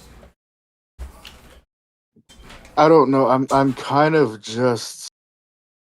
I'm just a fucking hikikomori loser. I mean, that's I was a and I hikikomori for much of my life. Yeah, I was. I was a shut-in for a lot of my yeah. life. Same with I mean, I still am, man. I don't think I'm really better than anyone. Give it a look. Okay, I just need to ask you. Okay, have you given leaving the shut-in life a try? To be honest,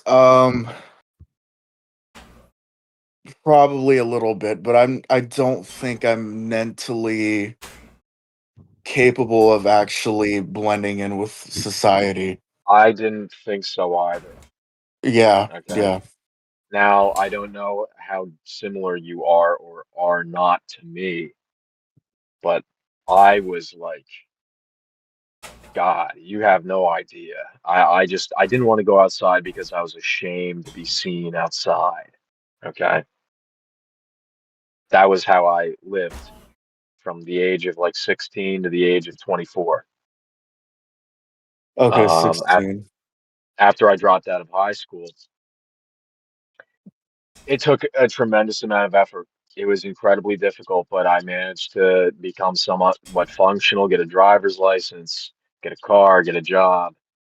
And Mhm. look, life is not a ton better. But if I had kept going as a NEET, I'd be like a point worse today. If it's on a scale of 1 to 10, my life would be about a point worse. Things are crappy, but I'd be like mentally in a deep hole because I was Right, yeah. sinking deeper and deeper mentally into a deep hole over like the 12 years I spent as a shut-in. Yeah, that can damage you. I I don't really How so old as are a you? kid, so I'm 25. Um, Okay, you're okay, dude. Dude, if you haven't given it much of a try, just give it a try. Okay, now's the time to try, not when you're 35. Okay, if you want to lie down and rot, you can do it later. That was the mistake I made.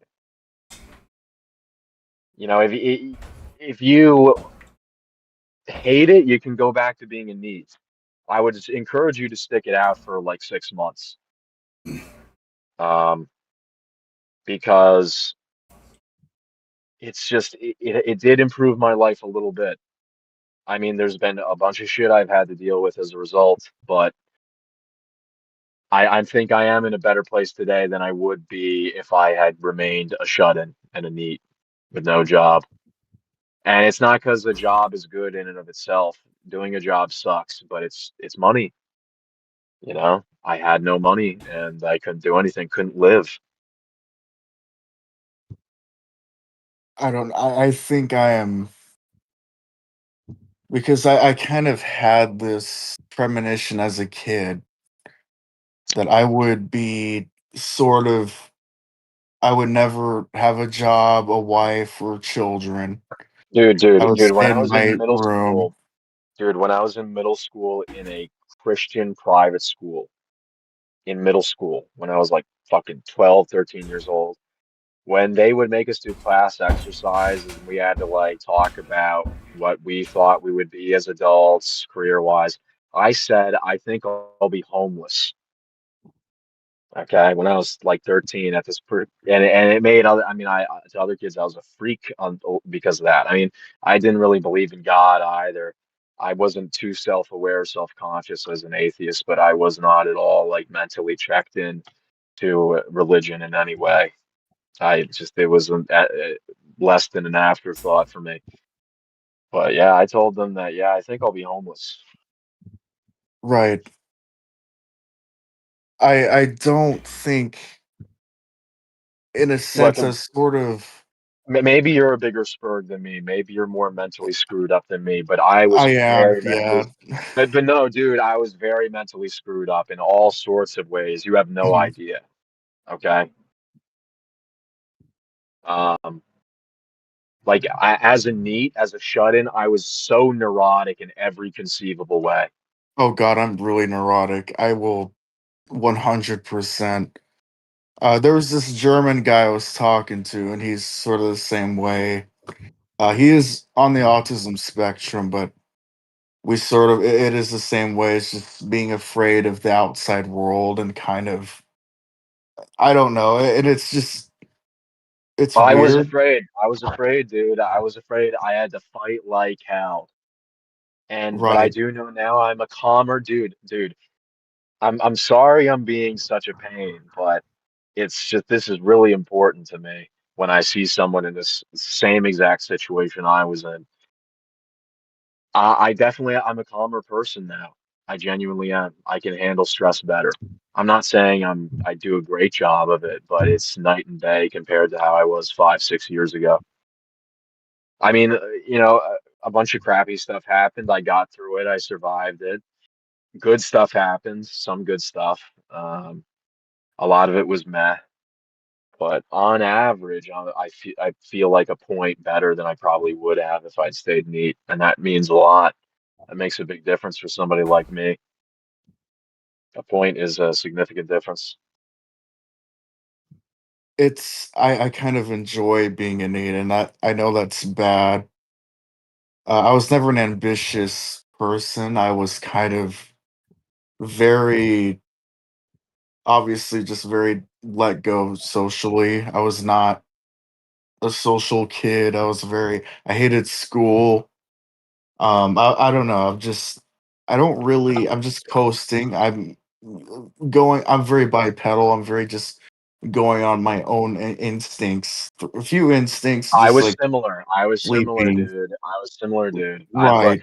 you and I seem to be a little different, but I don't think we're so different that some of the same consequences I was suffering won't visit you as well down the road. Um, might take a bit longer, but it's like every year that passes, you know, you're there are things that are socially acceptable for you to do right now that will not be in 5 years, like when you're like 30. Okay. Oh yeah, People exactly. are going to I've expect more of you, oh and yeah. you're not going to be equipped for it. It's going to be even harder to dig yourself out of this fucking hole, man.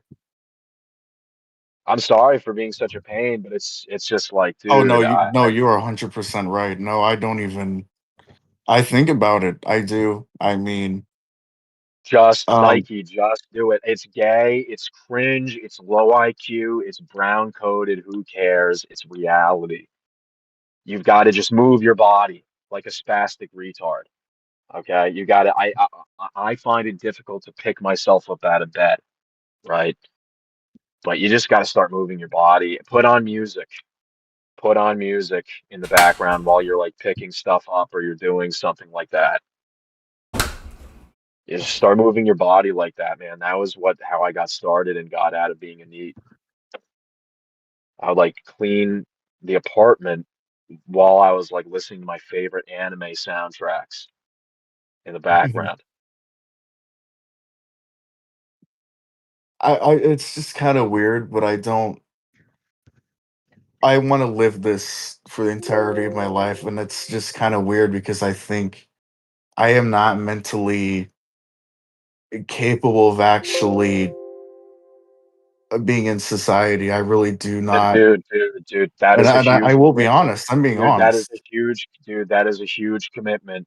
You're making a big gamble there, right? I understand. And You are spending a very finite resource with absolute certainty that you won't feel differently in 10 years.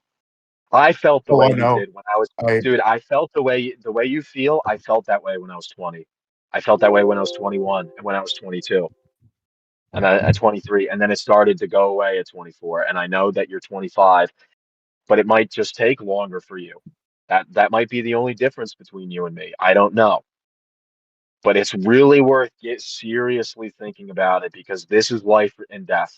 This is your life, man, and you only get one. yeah, Wow. it's kind of I do think about it.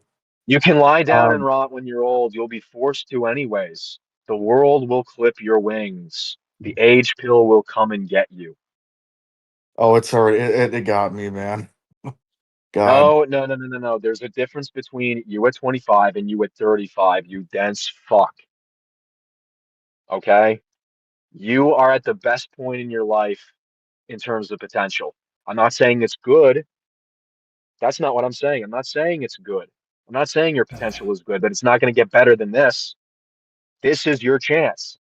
You won't get another. You're not going to come back when you're 40. You're not going to have a comeback and like get like a 29-year-old fucking 5 out of 10 white girl. That's not going to happen. Once this window closes, it is closed forever. So I'm just wasn't going to okay. happen for me I'll regardless. wrap it up. I'll wrap up my sermon, but I just want you to really think hard about this, man. You need to really think hard about this. I mean, it depends on where somebody is, because you can't say that to me. Because I'll tell you exactly what. Because I did do that, and I'll tell you exactly what happened. Like, you're working for nothing, and you're surrounded by shit people, and the world was as bad as I thought it was. You're just working to pay for things to go to work. Not even And if saving that's money. how it turns out, and if that's how it turns out, and your best efforts don't bring you to a better place, and you stick it with it for a while, and it doesn't get better despite your best efforts, fine. Then you can lie down and rot. Then you know you've answered the question. It won't be nagging at you for the rest of your life. It might not be nagging at you now, but in 15 years, like life is a long time to spend alone, dude. I mean, I would tell people it doesn't really matter to go out and experience things unless you want to be a mentor to other people. Because I can only tell other people about the way things are because I experienced enough to have a foundation. But like, if you don't care about mentoring or lecturing others, then it does. Like, I mean, who cares? Because I'm not. It's kind of weird. I don't really. I plan on going to college. I do. But I'm not like I was never good at school. I kind of just my self-esteem was destroyed. So I can't really there's a lot of trauma with school and everything, so I'm not, you're all right. 100% Jack, you are 100% right. I'm not gonna Yeah, I'm sorry. deny Yeah, what you say. I I wasn't mean, taking into consideration what your life experience may have been, and I apologize for that. But no, you're good, man. You're good. I no, you're good, man. I just I my just life don't want you experience. I just don't want you to be in like mired in regret when you're like 40. I mean, I don't know. I don't know if I'm gonna live that. I mean, 40s is questionable for me. You know, my People say that, it's but most people, and for some people they mean it, but most people they cling on to life. I mean, I've seen people that said stuff like that and they clung and clung and clung and clung until they couldn't cling anymore. You can surprise. You can turn out to be somebody that you didn't think you were. I would co-sign everything Jack Knife is saying. As Dags would say, like you can find your limits by just going out and doing things. Like find out what your limitations are, like what you're capable of. If you never exercise that, you'll never know what your limitations are. Well, I mean, based on what Authoritarian just said, in his case, he had bad experiences in school and that, impacted him. I mean, that can like give you an idea that you're limited in some way if you have a negative experience, but just because you have a negative experience one time doesn't necessarily mean it'll always be that way. So it's worth trying multiple times. That's what I happened to mean, me. I enjoy. I mean, I have. I mean, I read sometimes. I do a lot of. I have hobbies. I don't really. I'm not unhappy. I had Um. almost entirely negative experiences for the first 22 years of my life. Almost entirely. Everything ended in disaster. I was a miserable kid. Um, but I did manage to like actually occasionally have good things happen and feel good in the last like 5 years. It I took a do ton of think for effort. I do think for some people the juice I'm isn't not a really Chad. worth the squeeze, though. Authoritarian. Yeah, I I'm don't. not a Chad. I'm not a Chad. I'm not even a high tier normie. I've got like a fucked up hairline and forehead. I'm recessed. I mean, I've got a strong jaw, but the maxilla is recessed. Like, Oh I got God, yeah. under eye, I My got dark teeth. under eye circles. I mean, dude, It's Jackknife, I think you're being too hard on yourself, but I am curious, authoritarian, like what are your stats? Is there something majorly wrong with you, so or are you kind of an average guy? I would call myself a mental. I am definitely a mental cell. That can be Um, overcome. That can be overcome. well, I It don't can think be. so, It can man. be. I'm sorry. No, you don't know how much of a With mental cell I was. If I seem like a spurg now, if I seem neurotic now, you have no clue when I was like 10 years old. I was like such a fucking sensitive kid and crazy kid and completely all my social interactions were bad. Nobody liked me. I was always alone. Okay. Like I was such a mental cell, you have no idea. I was a pessimist by the time I was 8 years old. Okay, I would whine constantly about everything to anyone that would lend an ear. You know, it's not an attractive trait in a kid, right? Well, authoritarian, what are your stats? Like, are you fairly healthy? Like, do you have any major deformities? Like, what's going on? so okay, so I'll give you my stats. I am 5'8". So I'm kind of on a little bit on the short side. I am white, ethnically German, English, and Irish mostly, and then with Russian, Norwegian, French Canadian. Then there's a little bit of Ashkenazi from it's a German Ashkenazi from my dad's side, so it doesn't matter. It's very little. I have 5'8". I have shit teeth. I have a full head of hair, but I'm not. It is receding.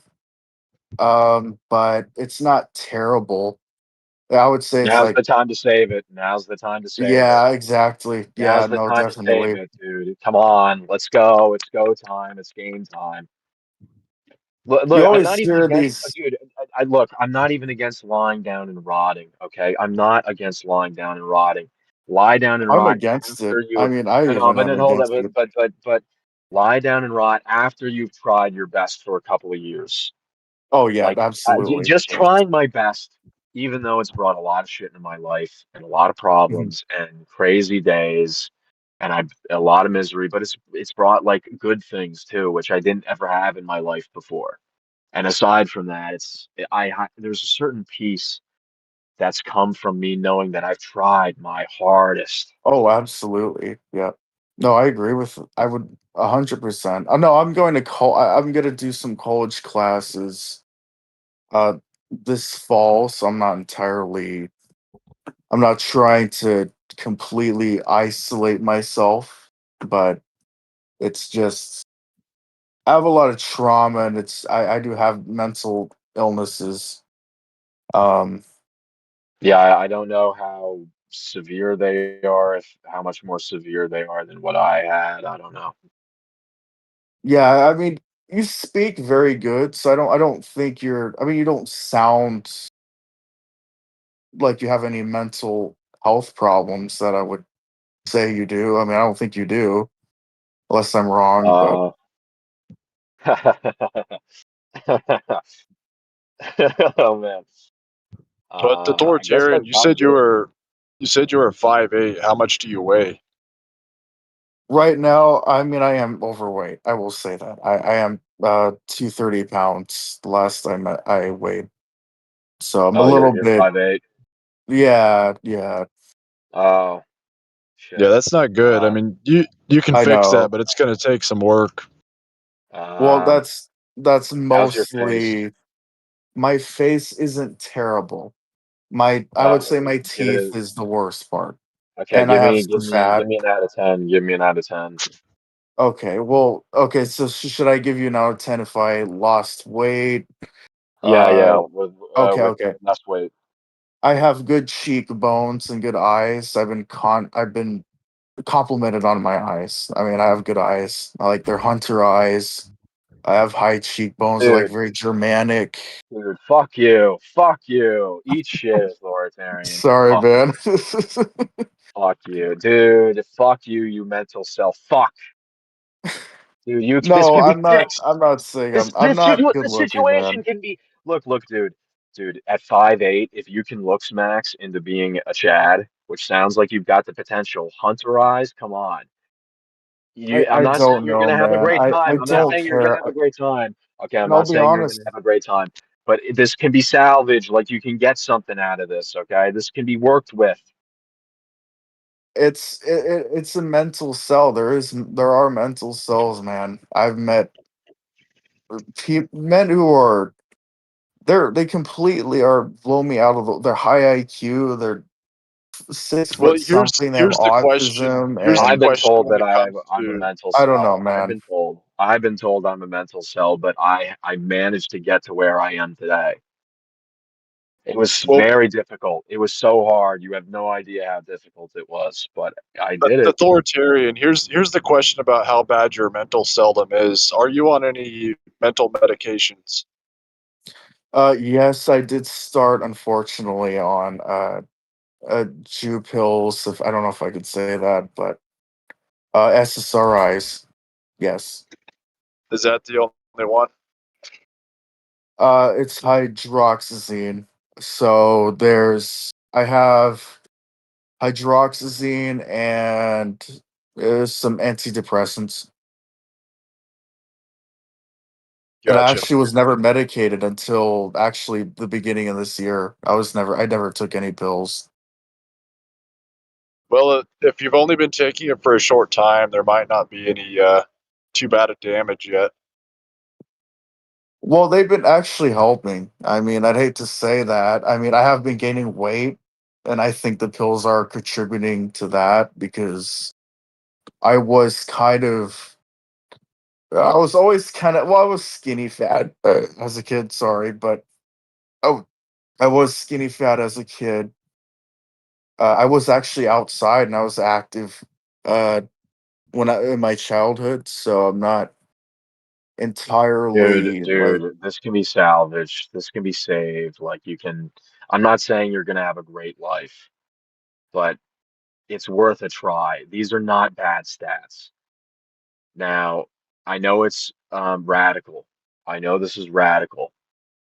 If you did get leg lengthening surgery to 5'10 with a Chad face, if you just did a bit of looks matching the face, sounds like you've got most of the ingredients to become a Chad already. If you become a Chad in the face and get to 5'10, 100% can be saved. 100% can be saved. This is this. You, I I'm not saying okay. I don't Maybe not know 100. about percent that. I mean, Maybe I not don't 100. think you percent should. Maybe no. This Maybe not this 100. is percent But salvageable without leg lengthening surgery. He just needs to find a woman who can tolerate you know what? yeah, somebody Okay, who's not so like 6 foot tall. I live I live in Alaska, right? So It's I over. think no, oh but no, oh no, there's a no, lot of no. Asian women here. And so I've had positive interactions with like Japanese women. Oh, They've one of them has been nice to me. I'm not, and there's even some like native women or like I don't really care, but I don't really care about women. I don't care about sex. I'm actually pretty happy right now without it. I okay, really dude. do not care about it. I know you feel fine right now. I felt completely fine like that for 10 years. Okay. But you need to consider if there's some physical factor here, some aberration in your health. You need to figure out, you need to go through everything with a fine-tooth comb and you need to make sure that you're hormonally fine and good. Okay. And so you need to make sure this is not physical. If this is physical, then you're setting yourself up for a lot of misery. Now, if this is truly like a purely mental, philosophical, intellectual position you've arrived at, fine, but you need to be damn sure it isn't physical. It's definitely not. I don't think What I'm actually compatible with or society. I just want to avoid people. I actually never had a Discord or was even open to talking until last year, until I've actually gotten the balls to talk to people online. And you can even hear it in my voice. I You're am not that bad. insecure. I am. And that's just I understand where you're coming from, Jack, but I also there's just a lot of issues and my mental. I think a lot of it is my mental problems and yeah, my I'll stop height. It's banging. 5'8". I'll stop banging on it. All I'll say is, in conclusion, is that it's. I mean, you really could kind of. There's a chance at salvaging this, man. That's really worth considering. But I'll stop banging on about it. I mean, mental problems can be improved. I improved mine, and they were very bad. But is it really? I mean, what is making it to you? Is it just getting out of neatdom or I um haven't made it. I being haven't made it. independent? I haven't made it, but I have made progress. Right? I Well, haven't that's made it good. to the top of the. I haven't made it to the top of the mountain. I'm nowhere near the top of the mountain, but I'm higher up than I was before. It took a lot of effort, but I'm higher up than I was before, and that means something to Right. me. So I'm just saying, it's super important that you make sure that this is nothing hormonal, this apathy, this disinterest. You need to Well, make I sure think it this is likely is. philosophical. A lot of mental I problems are downstream of physical problems. So if you're Yes, but not overweight, for all. example, that will mess up your hormones. Yes, but not all. Not all. He may I be the was sort of the never exception. really sorry to interrupt, No. Jack, Go but ahead. Go ahead. I've been oh, it's monopolizing. okay. I'm sorry, man.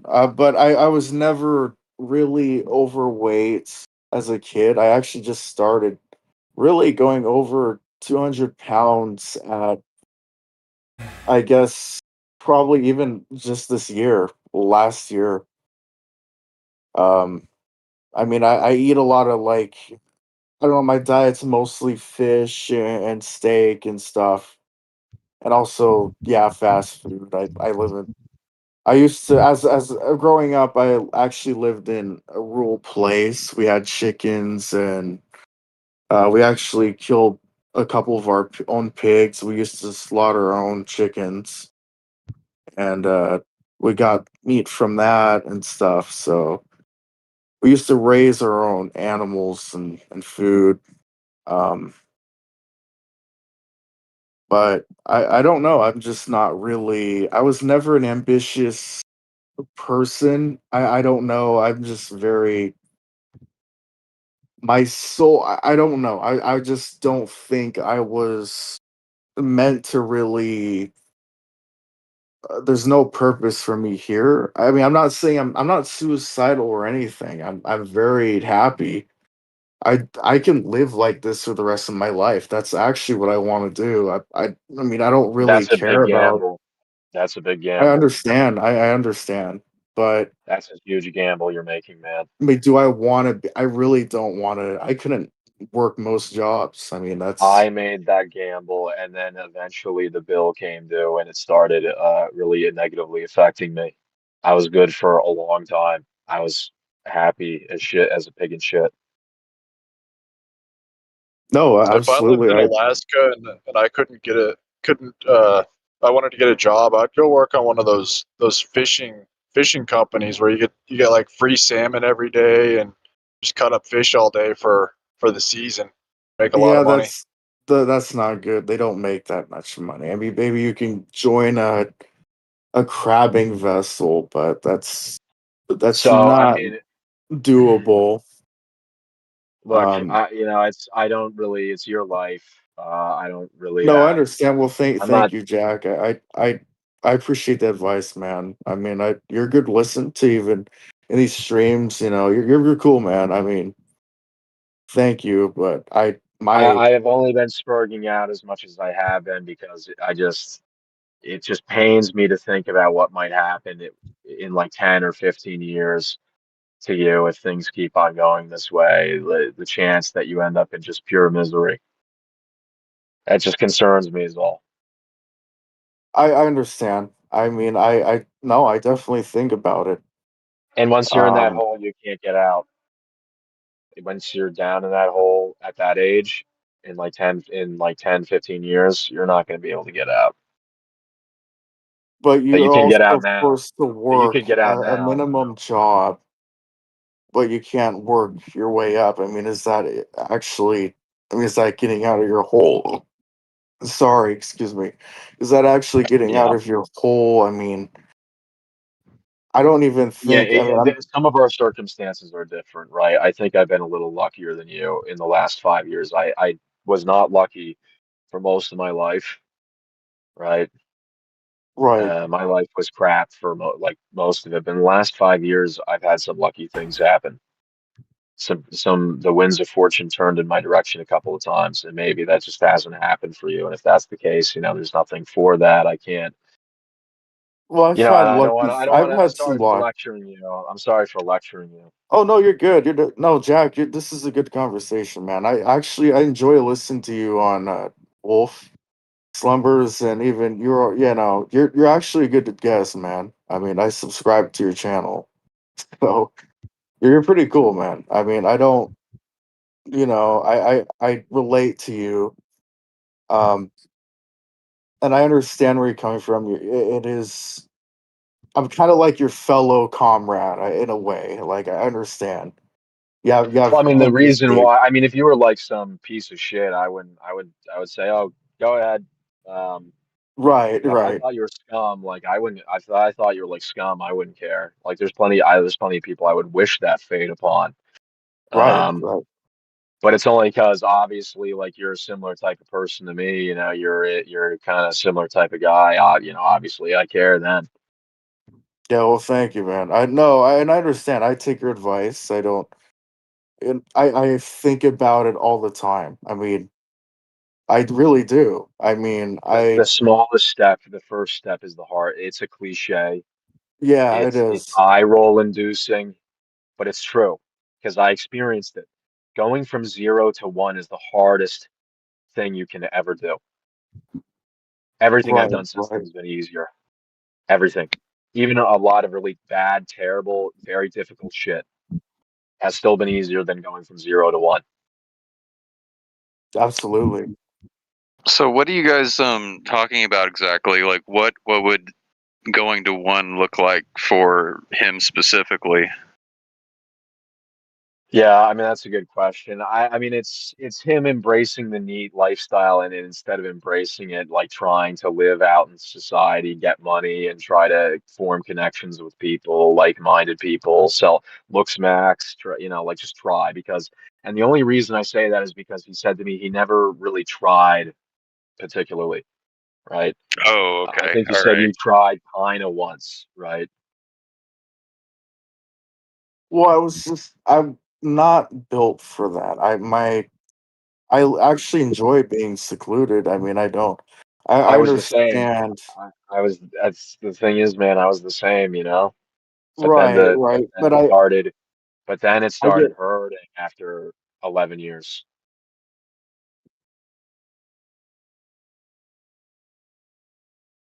Well, you said you're 25, right? Yes, correct. Yes. Okay. Well, um, So what I've been given doing in excess in here is I've just been like spurging ad on this guy and like telling him over and over and over again that now is the time to try. well, to be perfectly honest, the time to try was 5 to 7 years ago. I'm not saying that there's no such thing as trying when you're 25, because I remember being just about 24 and I decided to try again, and ascend and try and make the dating market work in my favor. And it didn't happen. Um, so, like, It's even not if you were to do, necessarily. I don't think for me. It's not necessarily about women. It's just what is it I'm then? just very content. I mean, I'm actually just very content. I actually like just sitting in my room playing. I don't know. I'm just very. I I mean, never, I'll lay even off. as a kid, I I'll lay never off. imagined myself having children, getting married, having a job. Even as a kid, I I just I like I I want to get I married. wish I could sway you, but I'll lay off. Like I'm not ultimately, No, I that's understand. Well, thank you, Jack. I do appreciate that, man. Even in the stream, you kind of you're a smart person, man. I mean, and that's just, I understand, and you are trying to help, but it's just, I have to be realistic. I'm not. Of course, I'm gonna go to. I mean, I will go to college this fall and do a couple of free classes. It's mostly a money thing, but I actually have a book shelf. I read. I mean, I'm not. I have hobbies. I go out. I mean, I enjoy doing these things. It's not a validation that I have to impress people with. I don't have anyone to do that. I don't really. I just do things out of pure enjoyment. I don't really. If I die early, I die or whatever. I don't Okay, know. okay. I'm factoring in and taking into consideration the fact that we may have had some different life experiences. Our luck Oh, does vary. absolutely. Look. I have to be transparent, and I have to take this into serious consideration. I am like 5'11" and 3/4 of an inch, right? Mm. That's a significant difference. Oh, So very I much. have Yeah, I have to bear that in mind and grant that to you. But you said that you have hunter eyes, you have high set cheekbones, like I do. that's the Yes, yes, I makings do. of a Chad if you look smacks, dude. I mean, that's I I don't mean, have do that. Chad, but I hold don't on, but have do that, buddy. Chads actually, are they actually really successful? I mean, when I go No. out, It won't. exactly. Well, Excess Male will actually defend me on this. But when I go out, I do see ugly couples. I don't see Chads. Actually, I see even Stacy's alone. I don't. I see. I even.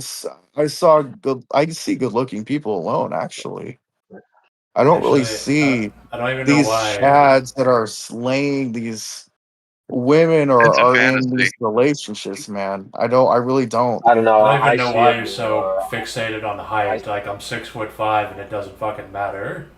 It means nothing. Like if you have no connections and you have no money, it means fucking nothing. You're disposable. Like a lot of people are tall here. You're just gonna be fighting over broken single mothers that smoke weed. That's true. Yep. Yeah, I mean, look, I'll give up. I'll lay off. I'm just I got Yeah, into a crusade. No, well, thank you, Jack. I mean, you're actually. I do appreciate it, man. I mean, you are pretty intelligent, actually.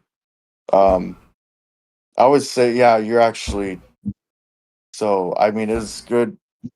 You're a good guest, man. Um, Well, I'm glad Well, that you weren't if too you're neat, bothered and I I would take your ride advice. that, by but I would be productive at the same time. Like if I was you, that's what I would be doing. Like if it's a situation where there's no pressure on you to pay rent or whatever, like I mean that's I would ride that out as much as possible. I wouldn't be, flying back down to the main 48 and trying to, do the typical 9 to 5 thing because I know that's not gonna really work. It's pretty brutal, and you'll most likely just experience burnout, and you won't be able to do it. Jobs don't pay a realistic amount of money when you look at cost of living, so it's you're walking on really thin ice if you were to do anything like that. It would make a lot more yeah. sense to And use every asset that you have. So being neat really is an asset because it's giving you all this downtime to strategize and do things. well, I mean, that's Right. if you're I mean, strategizing. That's if you're strategizing. exact. Yeah, I which mean, I but recommend that. no, absolutely. But if I have an option to leech off of people, I will do it. I mean, That's good. I That's don't good. feel bad about, yeah, exactly. I don't feel bad about, I actually can fall back on people that I know of. I mean, if something happens to I mean, we all get along. I get along with my family. I know that, yeah, it's uncertain. Being in need is not, it's very uncertain. And I definitely absolutely agree with that. Right. Whoa! Hold on. Let's not conflate being a neat with living with your parents or living at home. all NEETs live at home with their parents, but not all people that live at home with their parents are NEETs, right? Yeah, you can still but be like have a part-time job 2 days a week or whatever to get some jumpstart money for a venture or whatever, or something, whatever, while living at yeah, home and yeah. accumulating money for a rainy day. I mean, stuff breaks, Right, yeah, you're right. But do you receive government assistance in any way? Like, Um, are you on the SSI or whatever it's called? I will try to. I do have a neuropsych coming up, so I will be trying to get. I will do everything in my power to get on SSRI. Or SSI. I know I will. I'm not a single mother or a brown immigrant. That's going to be tougher to get on disability because that's the only people that get on disability in America.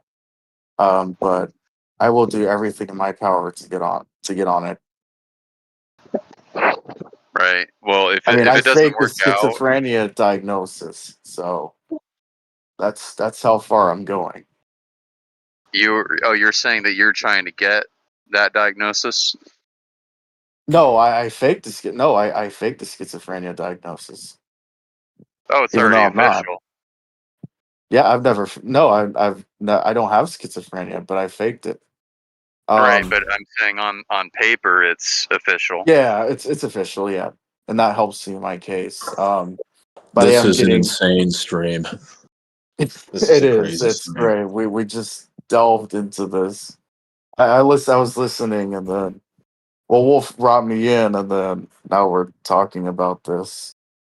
Um, but no, I have another neuropsych coming up, so um, yeah. I mean, I'll be trying to whatever I'm diagnosed with. I will do everything in my power to get on eBucks.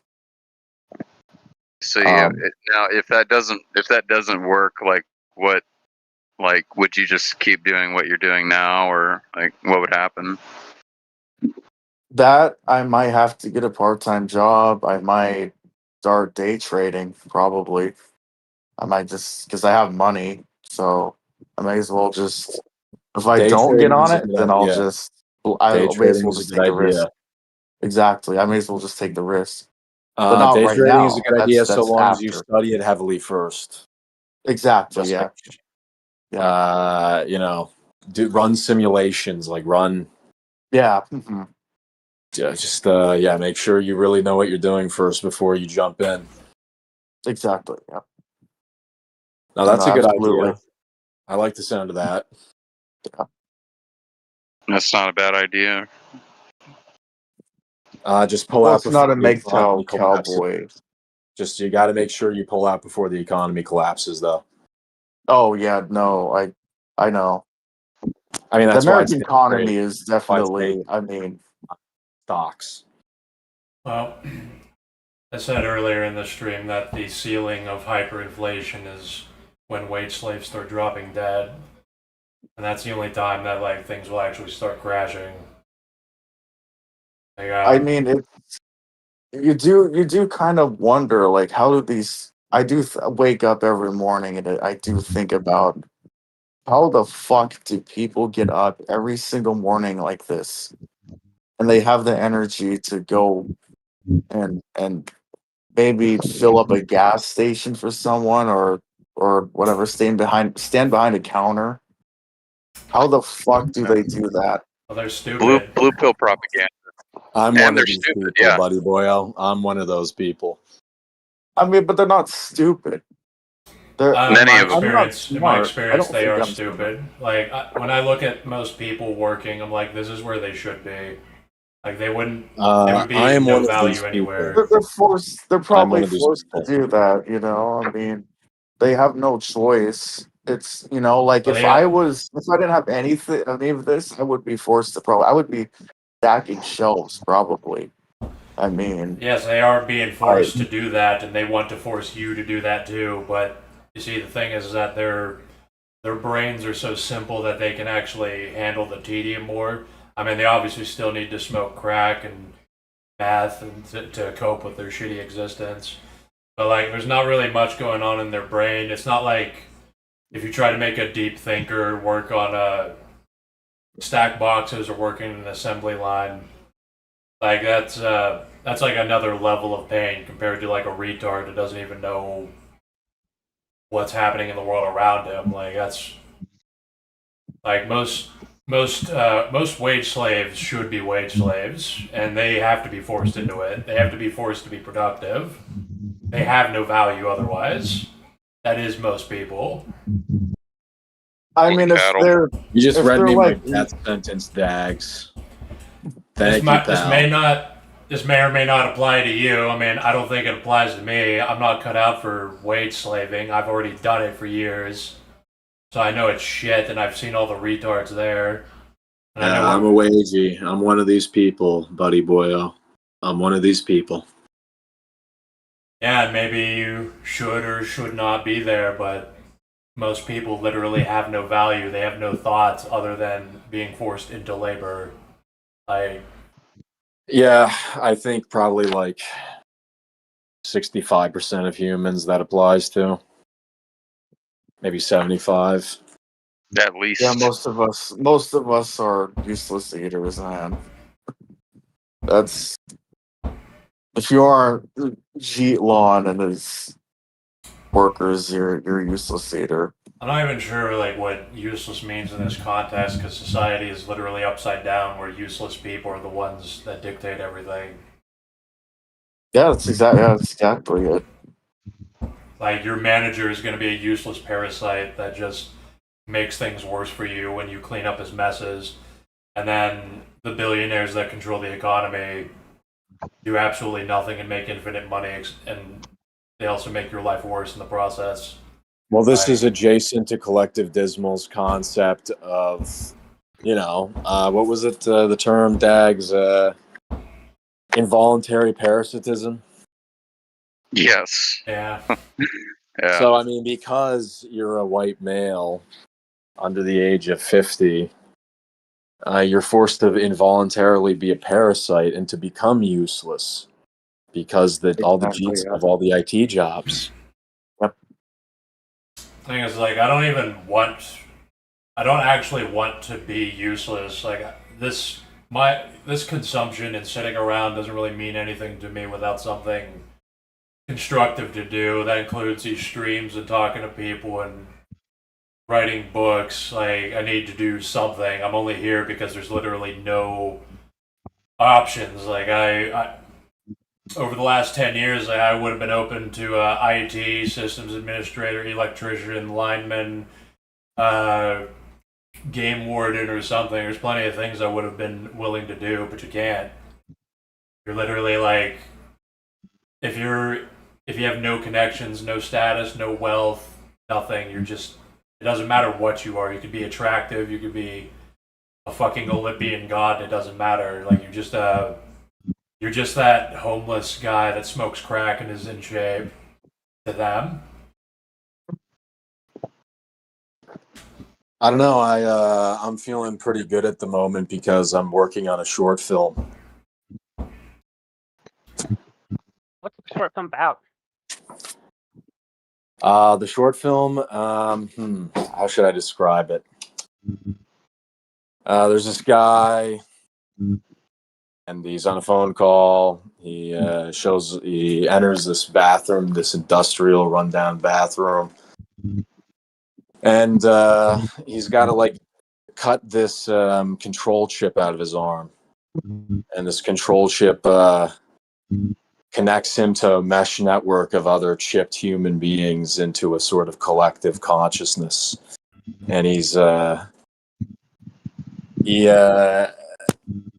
a glitch or something or whatever, and he had some moments or periods of time with his own executive function, and he planned a jailbreak. He made a deal with someone on the outside, and so he's got to dig this control chip out of his arm, and it's very tense.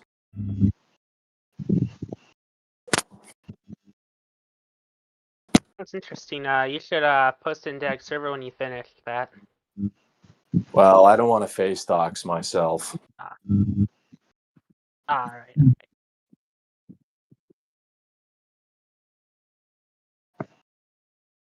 Yeah, like having something productive or fulfilling is good.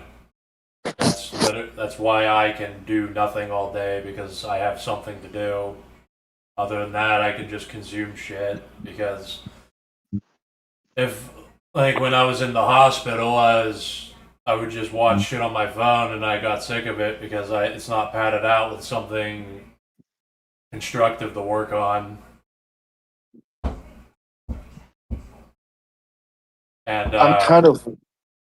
Oh, sorry. I was just gonna end it with, like, I don't derive that fulfillment from wage cucking. It's all for nothing. I'll stop preaching. Okay, I'll stop with the preaching. I do appreciate Jackknife's advice. I actually do appreciate it. Um, honestly, I'm actually I am just a retard, useless consumer. I'm just bored to just take up resources, and I don't think. I mean, I think even 60 plus, even 60 years in the past, I don't think I was supposed to really. I probably would have died. So I'm being kept alive by some miraculous reasons, but it's the modern age, man. I actually appreciate the modern age.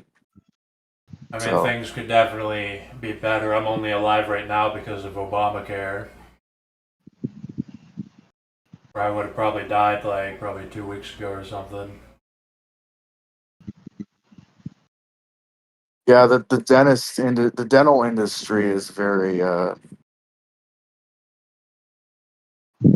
not gonna say anything beyond that, but Well, y'all know what I'm talking about.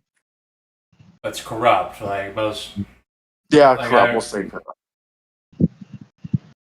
I don't even. That's one of the reasons I stopped going to the dentist a long time ago, is because it's all, like, you literally can't trust any of them around here.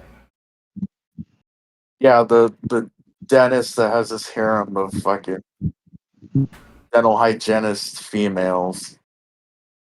So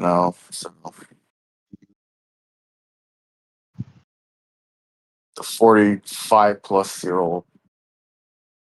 Yeah, like healthcare is clearly better without the profit motivation. Also, Oh yeah, they're all corrupt because with socialized healthcare, they just give you your treatment. You're in, you're out. There's not more or less than what you need. I mean, the systems in Europe and Canada are clogged, and there are long wait times. That's better than either not having treatment at all or being in debt for the rest of your life and getting your car taken by repo men. I agree it's exactly. better. I Yeah. agree it's better. I agree it's better, but it's not good because Browns are both in Europe and America, basically. I mean, it really is that simple. Well, They ruin these systems. They ruin these healthcare systems. I Off agree. that. I believe that eugenics needs to be paired with socialized healthcare, and we need to eliminate mass immigration. But, like, even if we at least stopped the current trends right now and everything stagnated, it's potentially salvageable. But all I know is that I mean, things would be better if we socialized healthcare more than it was right now, regardless Oh, of the exactly. giant the burden it would have from obese people and nons fucking destroying the system. This is why you should hate leftists, because they destroy socialism.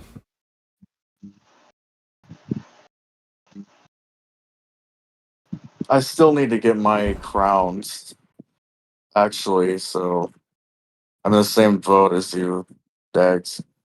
I had to I I'm had to, way I had to get worse. root canals. Yeah, well, it's way worse. Yeah, than me. Like Absolutely. I'm already beyond the point of no return. I'm literally randomly any day I'm not gonna be able to talk anymore. Like, that's it. Like, I'm not I'm gonna be able to talk, but it's not gonna be fun to listen to. You serious? Like that's inevitable? Yeah, I'm not gonna have teeth to fucking enunciate things.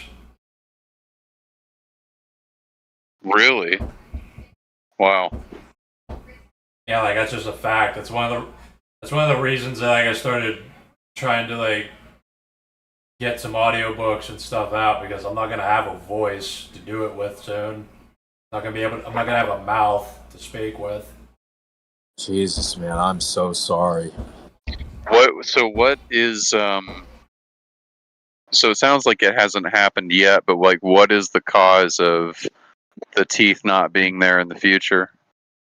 It's just like mass infections and rot that cannot be fixed, and the teeth have to be pulled out. Damn. Every single one. Yeah, it's like it's all like every tooth.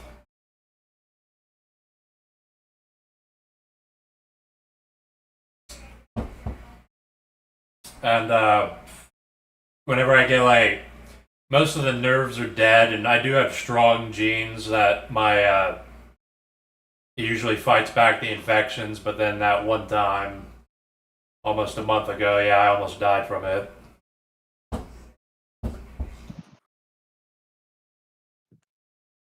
Dental implants cost like $20,000, which That's a lot of money. I might be able to do that. I guess if my dad dies and he leaves me money.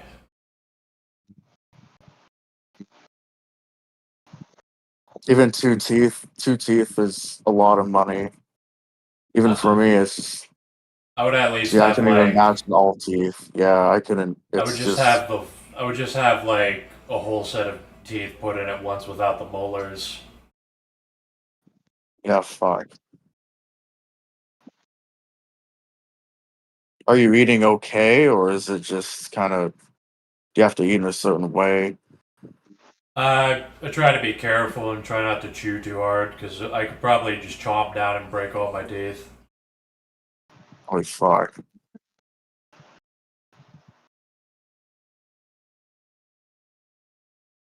Like if Yeah, I've heard, if I just use my finger and pull on a tooth, I could just snap it off. okay, yeah, that's bad.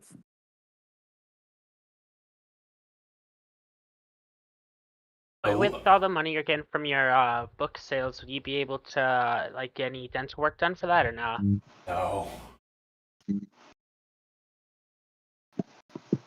It would be thousands and thousands of dollars. Yes.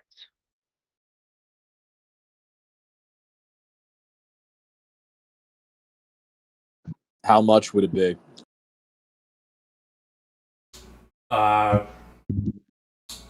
They suggested reconstruction that would be $1,000 per teeth, and that's only the teeth that I haven't lost already. And then dental implants, I mean that would be 15,000 at minimum.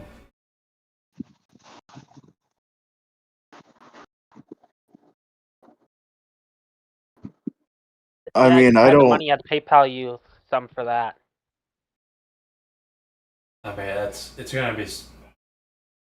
that would be way too much. Like I literally have to just kind of just expect that I'm either gonna die or my dad's gonna die, and then whatever he leaves me, I'll probably set some of that aside for teeth. But then also at the same time, I'm gonna be like when he dies, I'm gonna have to immediately relocate somewhere, and I'm probably gonna move to like around Philadelphia or something and try living there. It's probably not gonna be good.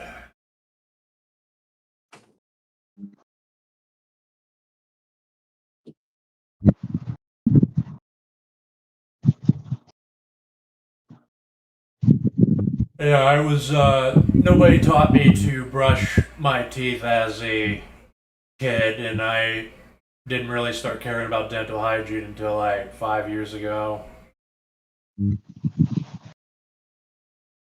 which was already too late.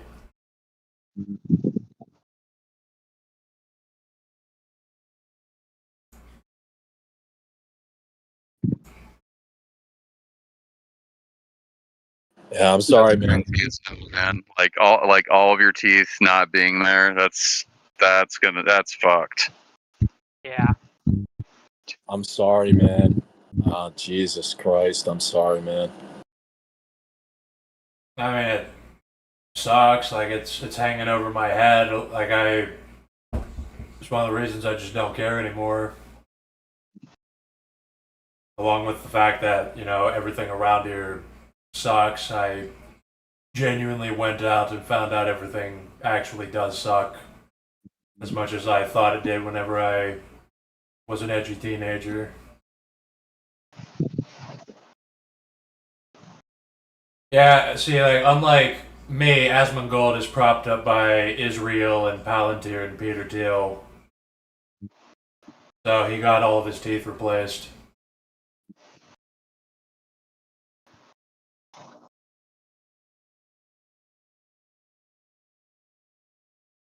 Yeah, sorry for being so preachy on this call. Yeah, I don't disagree with you. I mean, I was getting bored. Like, it went on for like a fucking hour, but I don't disagree with trying to do something, going out and doing something. It's just that, like, I'm not. It's not like how MGTOW Cowboy does it. It's like, I mean, I would rather, like, authoritarian. He seems to have a better life set up. He can literally drink alcohol. I can't even imagine doing that.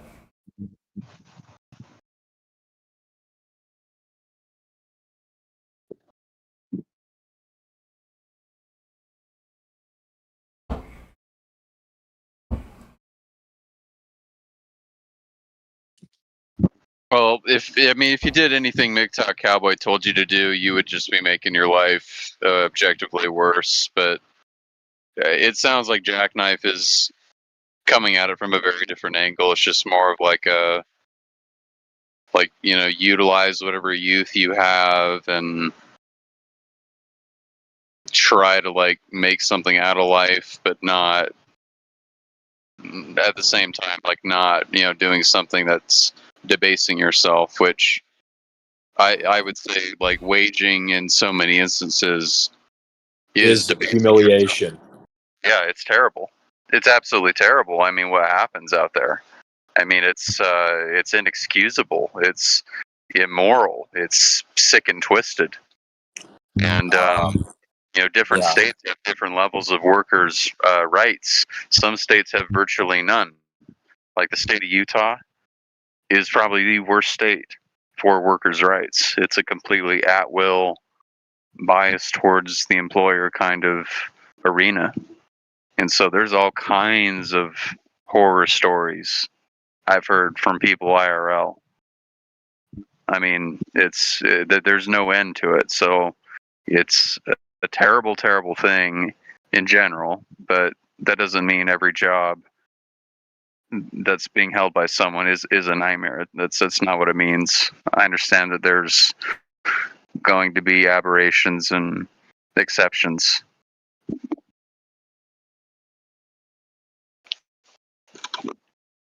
Well, Utah is very red. It's a very red state, I think. Not anymore. Okay, well, yeah, Salt Lake is getting probably blue, pretty liberal, I would guess. Oh, it's done for. It's getting very brown. Oh yeah, jeez. The worst color. I lived in southeast Idaho for a year or so. The Pocatello area, so around Boise. It was around Pocatello, so it was close to Salt Lake City. Yeah, my family on my mom's side, they're Mormon, so they're kind of. Oh my god, the dashboard sphere is just like it's like an Illuminati of Mormons up in this. I know it's the Mormon question and the Jewish question. It's like It's Jews and Mormons coming together. It's like, oh shit. So no, you weren't in the South. Well, I mean, you were up in Pocatello with the Mormons. Okay. Yeah, well, southeast Idaho and Utah, it's all Mormon, and parts of excess knows. Yeah, dude, Pocatello is not that different from Rexburg in terms of what you find with the people and how they live and how they think and how they respond to non-Mormons. Yeah.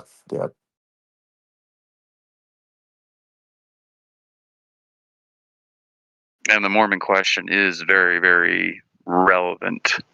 And there is some sort of a... Is. Yeah, like Mormons I mean, are actually... the relationship that the Mormons historically had with the feds. Well, yeah, that doesn't help. That doesn't help the optics either. But like Mormons, when you look at the guys who are actually at the top of the LDS Church and how financially concerned they are, I mean, they almost out-Jew the Jews. I mean, it's nuts. That's actually true. That is very true. Yeah, you realize that the Mormon Church owns like significant portions of major businesses. Like a lot of them are like Goislop businesses, like Coca-Cola, Frito-Lay, Dreyer's Ice Cream, lots of stuff like this. They have an entire portfolio, many of which, these are companies that make literal Goislop. So why does the Mormon Church have their hands over these businesses? Why have they had stakes in this for decades? It's a very good question, isn't it? It actually really is. Oy vey, don't call us Mormons, call us LDS. Oy vey. They do it. They do an oy vey when you call them a Mormon. It all runs off like a raincoat, but you call him Mormon. Please call us a Latter-day Saint. We aren't Mormons. Oy vey. Yeah, that's another tick that they have. Like they're really uptight about the whole the name thing. They think that saying Mormon is somehow insufficient, but like come on, we all know what it means. Like it's tomato, like LDS, Mormon, same thing. I mean, we're drawing a parallel between them and the Jews, and I found another in this. It's like how Jews kvetch. It's their kvetching. It's like, oy vey, oh my God. We are Mormon. Oh, oy vey, my bishop said this. Oy vey, my bishop. That's all you hear. It's just my bishop said this. My bishop, guys, my bishop. Oh God. So true. My fucking bishop. So oh. That's so true. That is very on target. Yeah. Excess. We need to investigate the Mormon question. I agree. I have wanted for some time now. I have wanted to break into Mormon HQ, which is not far from where I am right now. I'm referring to the Salt Lake City Temple because it's not Salt Lake City. Yeah, because I know for a fact that they actually do have like all these off-limit, type rooms and storages, and I know that there's an underground thing, some sort of a tunnel walkway thing that I've seen the photographs of it. It'd be interesting to have access to these things and take a peek around, but I know for sure that they're not going to let me. They're not going to let anyone just waltzing off the street and do that. Oh God, I'm sure they have their own Epstein shit going on. I'm sure. I wouldn't even deny that. Catholics do it. The Mormons do it. The elites do it. What's next? Christians? I'm pretty sure they're already there, actually.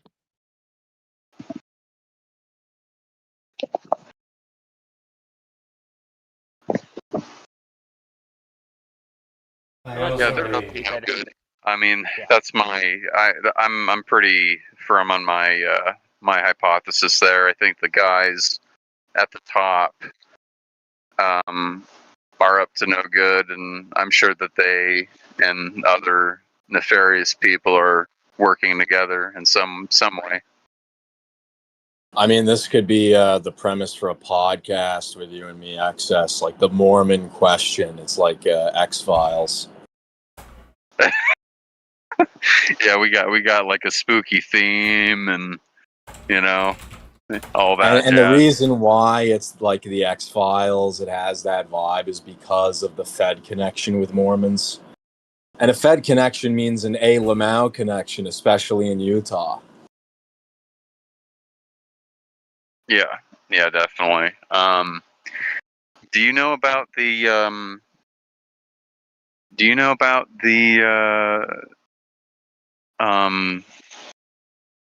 the CIA facility that they built here not that long ago out on the western bench? Did you hear about I'm sorry. What facility they built? So it's a when you look at it from a distance, it's very how do I say this?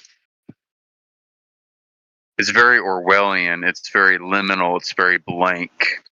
There's no windows. It's very, it's concrete. It looks like a set for like a science fiction film or something, but it's allegedly a CIA facility, and it's not far from a military facility called Camp Williams, and this is all like on the west side of the valley, and I think they built this facility not that long ago, because I was in high school when they were first working on it, and there was like all kinds of rumors going around on what it was, but I've heard through the grapevine through some guys in the military that were working at Camp Williams that it is in fact a CIA facility of some kind, and it's very under lock and key, like extremely tight security. The place looks ominous when you're just looking at it. That reminds me of Denver International Airport.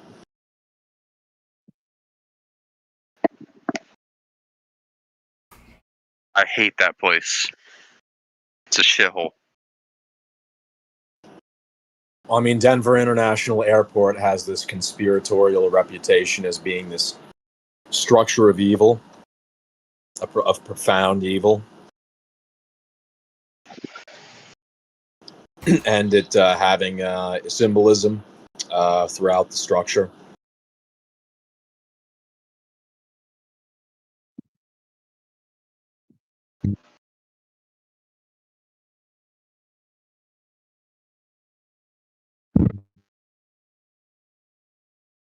Somehow Denver's airport is actually more unsettling than like LAX.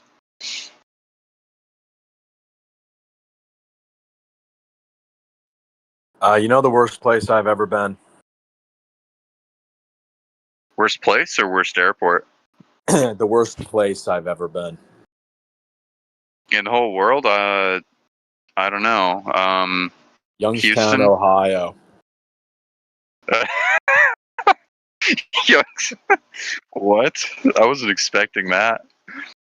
The worst place I've ever been is Youngstown, Ohio. My friend was in Camden, which is certainly worse than Youngstown, but Youngstown's pretty bad.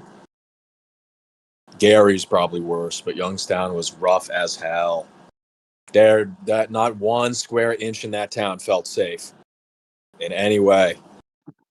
I mean, I got off the Greyhound bus, and the Greyhound bus station was like a police station. It was built as a police station, the Greyhound bus station. That's literally what it was. It had a central desk in the center of the room with a 360 view of everyone seated in the lobby, and it was clad completely in bulletproof glass and shit.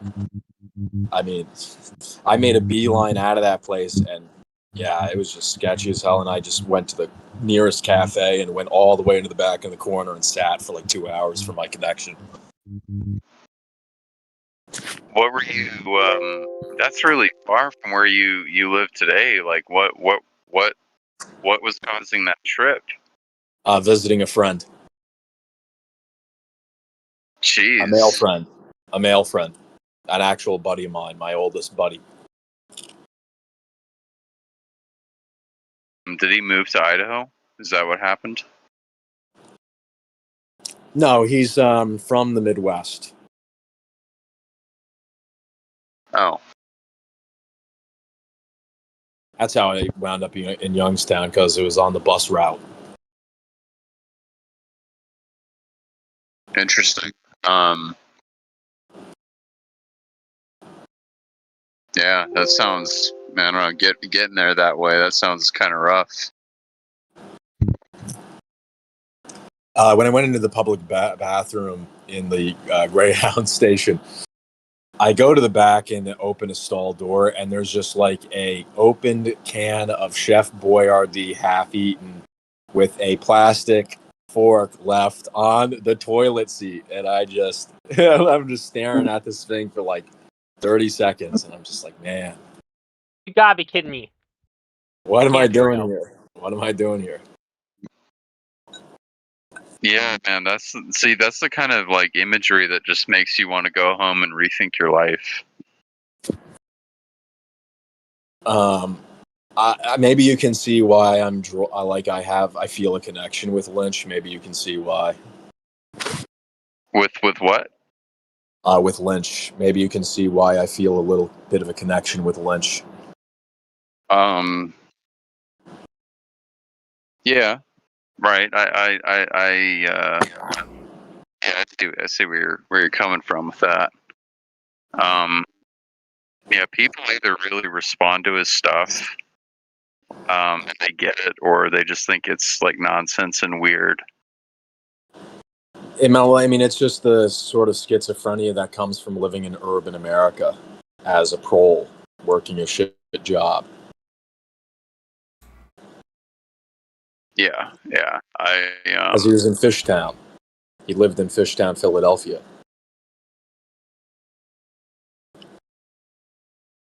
Yeah, that's right. But no, I've been around grime and slime.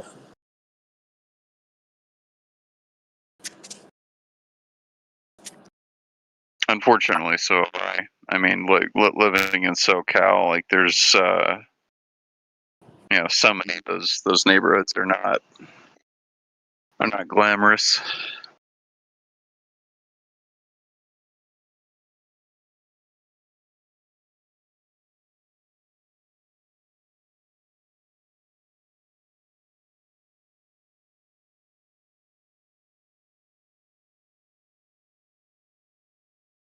I didn't realize Utah was such a rough place. I didn't think it was that bad. Well, not that long ago, it was far more idyllic. It was The way better. Coloradification. The what? The Coloradification. If we have Californication or California, turning into California, that's the Coloradification of Utah, turning into Colorado. Same thing that happened there. Yeah, but worse, because the Denver area and just a little bit north and a little bit south of it, I would argue is better than what you see right now in the two main counties of Utah, where 80% of the state's population lives. Like what's going on here is very concerning. That's nuts. I didn't realize it was that bad. I was not aware. Oh, dude. I mean, everything, just about everything is fucked. Job market is particularly bad. The demographics are particularly bad. Police departments are particularly bad. I mean, hell, man. Like when we were discussing, well, actually, I won't talk about that on the air. Never mind. But geez, man, I didn't realize it was that bad. God. I think it's. I genuinely just think it was in the cards. I think it's just part of. I think that this was designed. I think very powerful people not that long ago said, we're going to take this specific state and we're going to gentrify it. We're going to fuck it all up completely. And the reason for this is unknown. Why would they pick a place like Utah, and radically change it, for the worse? What is the point of doing that? I don't know. It's a mystery. But when stuff like this happens, there's always a reason for it.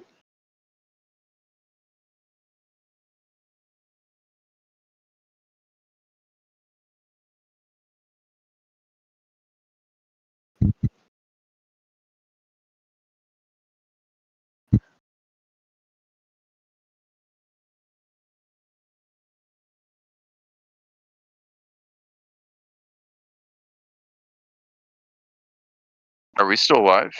Yeah. Yeah. Oh, we are? Okay. I didn't did not realize that.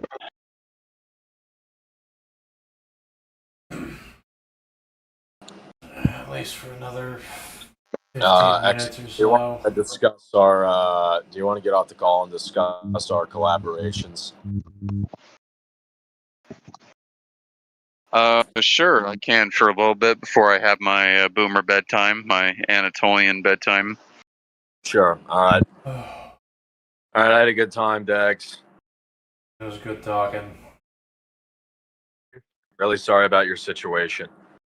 Yeah, Dad, that's brutal, man. Like, that is Well, it's just one of the many things that sucks. crazy. Like, I knew that you had some sort of a medical complication, but like, I don't even know how to react to that news, because it's. I mean, yeah, it sounds like it's just inevitable. Like, there's nothing you can do about it. Now, at least. It wouldn't even matter if I was wage cocking, because I wouldn't be able to save up the money to do it.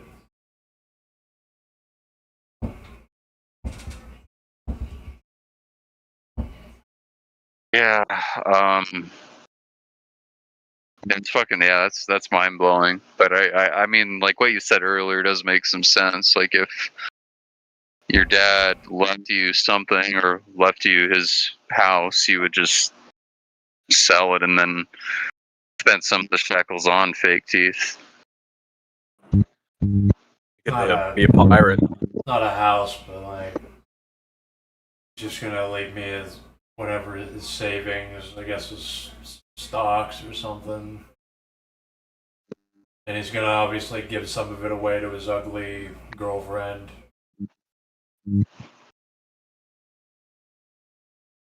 The perfidious boomer. Yeah, because he just had to get involved with somebody that's Yeah, boomer. like a nurse that's like useless and relies on welfare.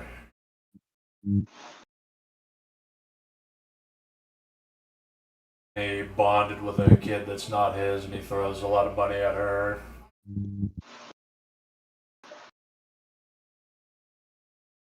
Yeah, I'm sorry, man.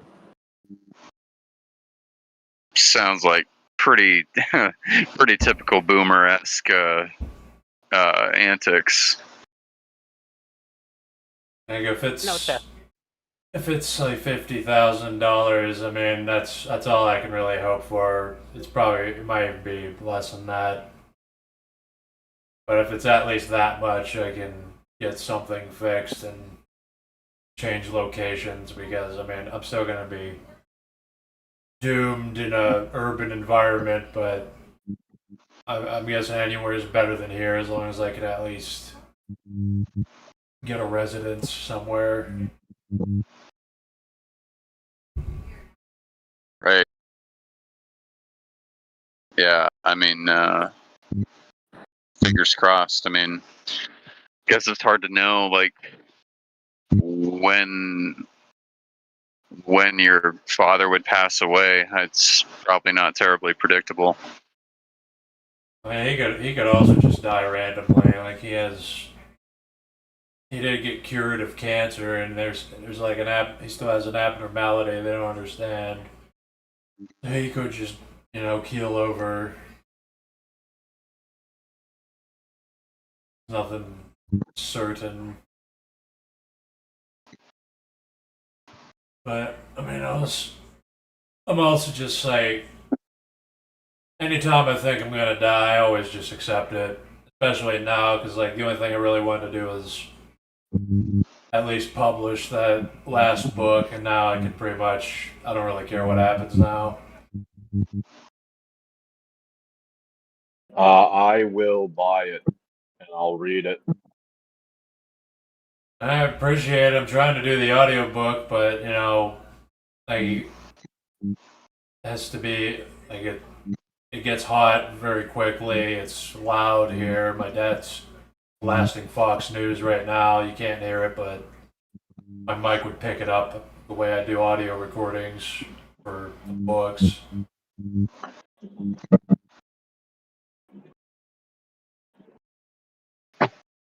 And it's like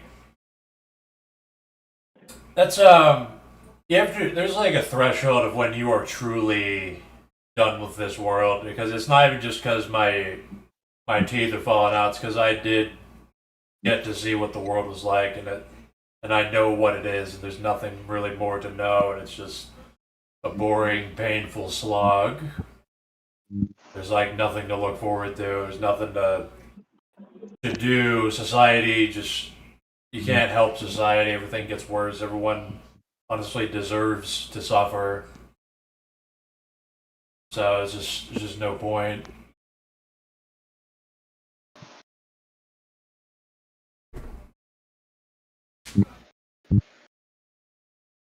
It's like there's no spiritual experience I get from thinking that I'm gonna die. It's like, oh, I'm gonna die. Okay, I'm ready.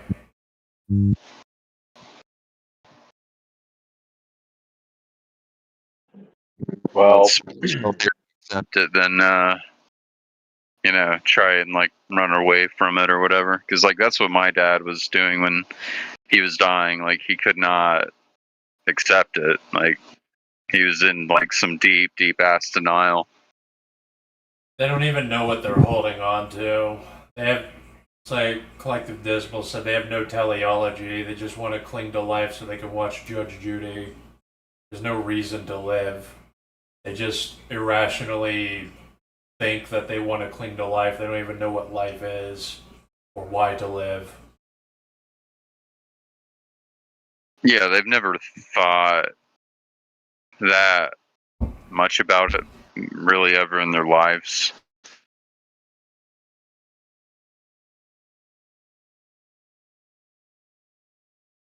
Yeah, that's why they don't know anything. They don't care, so they just cling to life and drain resources. So they can watch Judge Judy and buy another vehicle they don't need. Throw money at a prostitute. Get emotionally manipulated by some gold digger.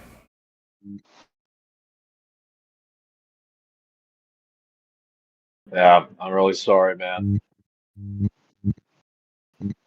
That's fine. It's happening around us. Like, I've been watching other people suffer and die. I'm like, yeah, that's gonna happen to me eventually. I do It agree is that happening. you can pass a I do agree that you can pass a threshold after you've lived and tried things and done your best. You can pass a threshold where it's like, well, I see where this is going, or I see what potential I don't have or do have, or the circumstances or whatever. And yeah, that's it. What I hammered on authoritarian so much because he told me he never really tried. That's why I was hammering on him so much. It was a bit preachy, but I mean, I don't like disagree, and I didn't entirely hate how you did it. And yeah, he hasn't really experienced life, I guess, but he also is living a better life than me.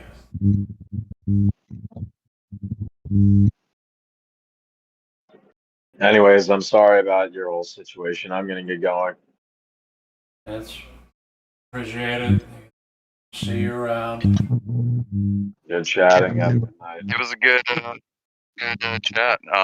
Good luck with everything, man. I'll see you around. Later. You Jackknife. Let's go for another 9 minutes. It's annoying that can't even stream. Every stream has to be broken up now because of the connection dropping randomly. Happened a lot lately. Like I noticed it happened with me. It happened with Six on her stream. I think Wolf had it too. Like it's just been like that at least today so far. My upload rate Some- would also be 0 a lot. It's just my upload rate for some reason. I was also losing connection with Discord while it was happening. So it's just probably my shitty internet service provider, or it's my dad doing something stupid with his $300 TV box he uses to watch Fox News through the internet.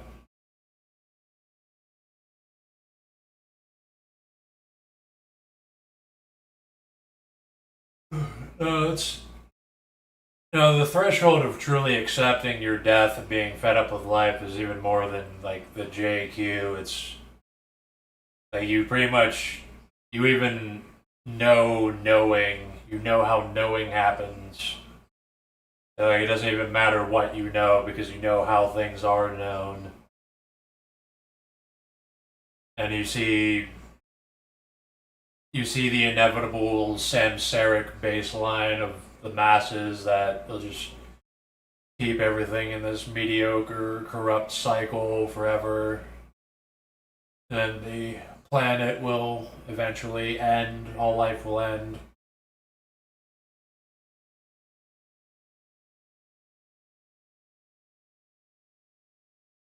And make the best of the life you have. For a good time, not a long time. That's all I do is I just enjoy life. I'll consume things and work on stuff because that's what's fulfilling, but I don't care if I die. If an illness is about to kill me, the only thing I care about is if it hurts or not.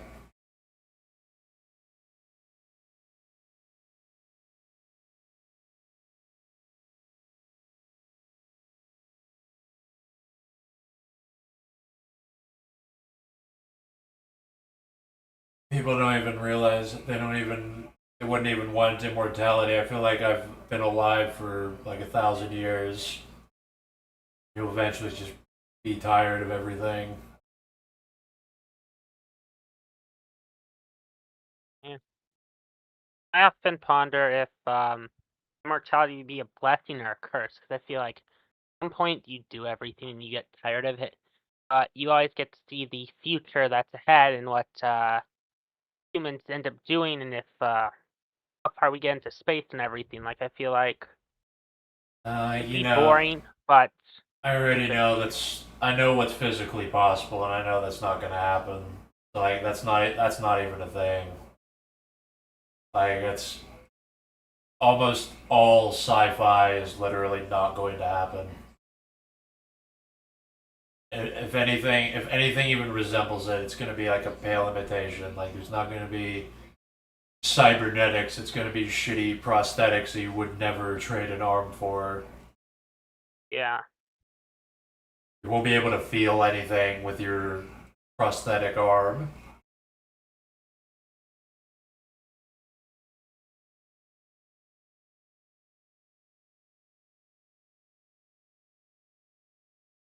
Like not even. It's like if you pretty much just master philosophy and science. You just mastered knowing. You pretty much just don't care anymore. You can just leave. There's nothing more. Really, the only like saving grace of life is like the constant ignorance of a subjective experience where like you can only focus on one thing at a time. You can only have like one thought at a time, comprised of like sublated of many thoughts, but it's like only one thing you're thinking of.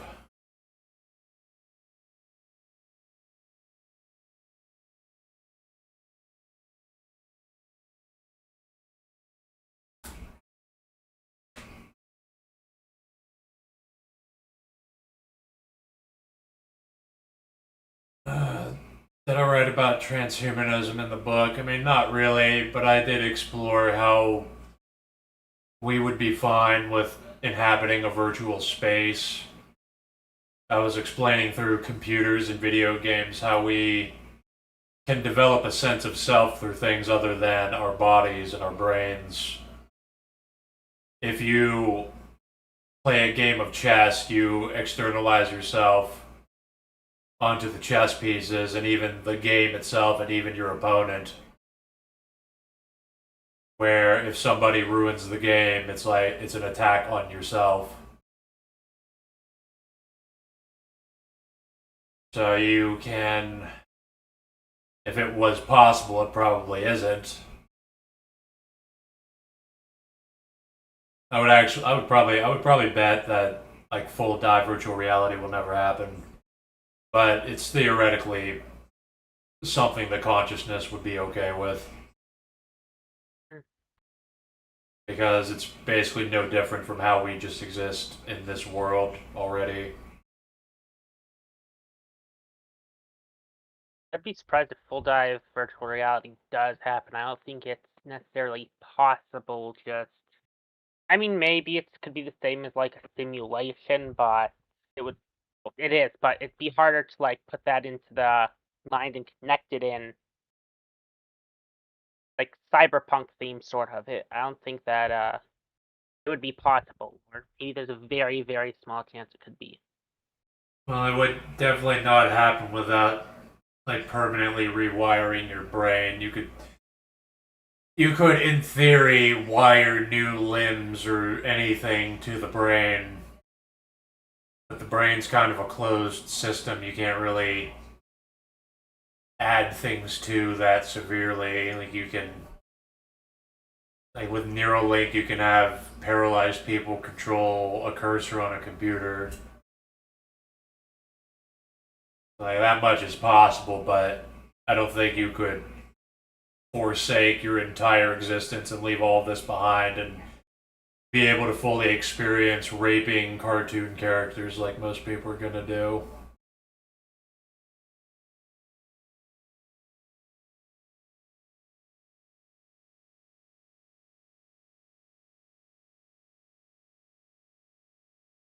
I mentioned rewiring the brain would probably be fatal to even try and set up the full dive virtual reality. I don't think it's feasible, but they did it with Neuralink where they can wire things to your brain that your brain can kind of control the way that you can control a limb.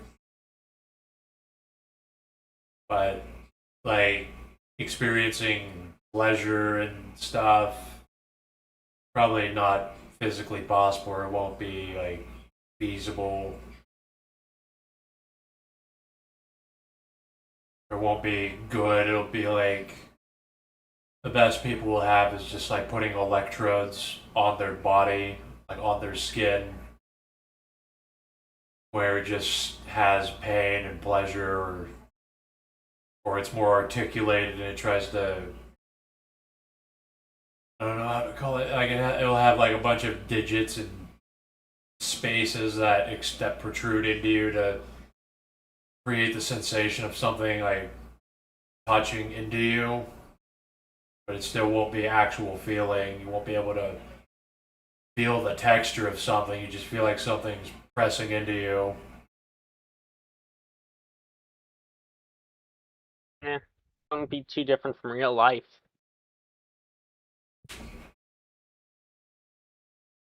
Well, it doesn't. you need more. You're used to more feeling than just something pushing you. Especially like the problem is that we are used to this life, and we feel like having less than this is bad. To not have your five senses.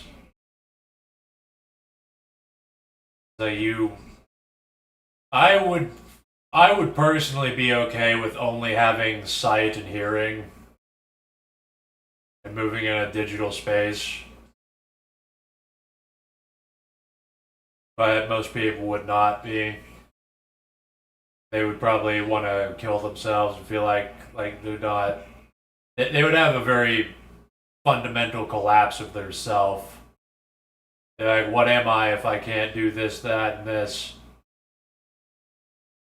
But I've already resolved all of that. I know that I don't need to be the sense of taste.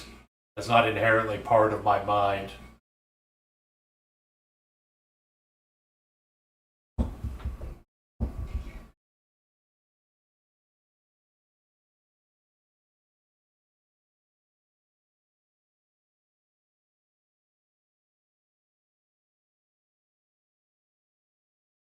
It's like another thing is people realize that like I'd be willing to sacrifice all of this, my body and the world, if I could live in a digital space or something.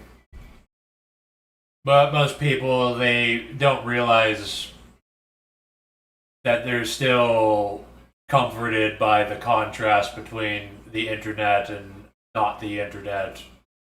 Whereas I know not the internet so well that I could take that knowledge with me and just be in the internet and not care.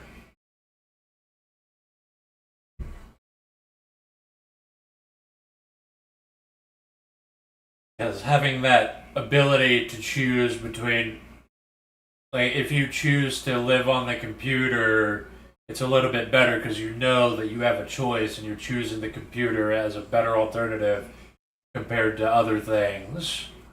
Whereas if you were only the computer, it's like it would just be this indeterminate thing that you just are stuck in.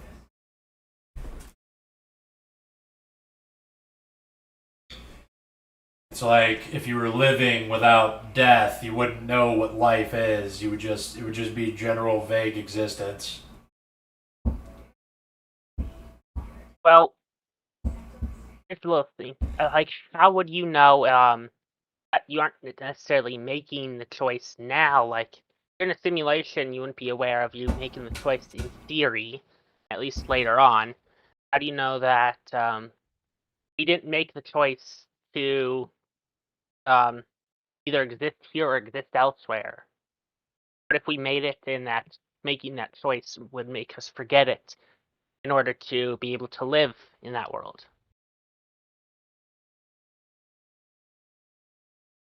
Right, You sort of get what I'm saying? what about making us forget? What are you saying about forgetting? Like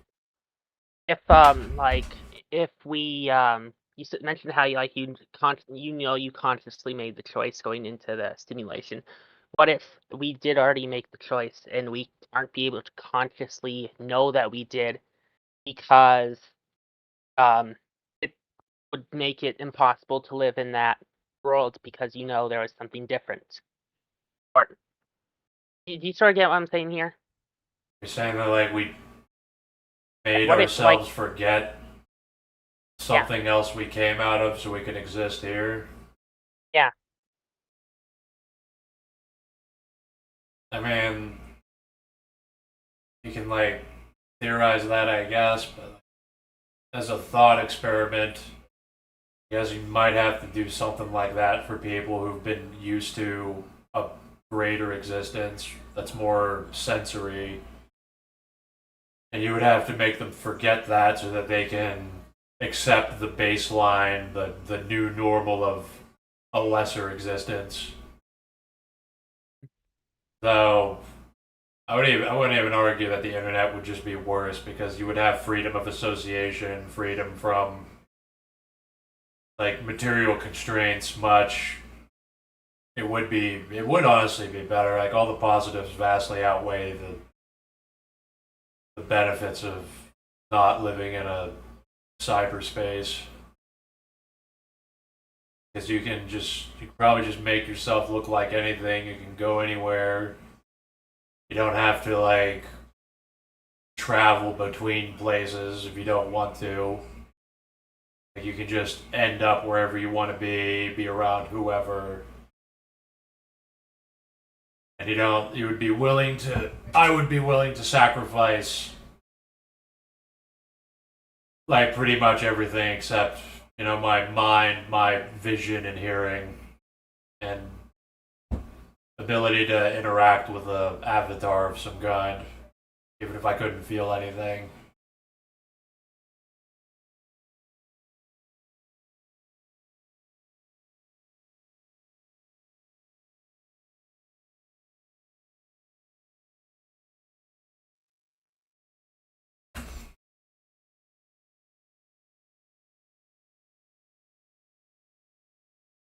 Transhumanism is mostly just like, it has no utility beyond a thought experiment. It's just marketing for people trying to inflate stocks and steal tax dollars.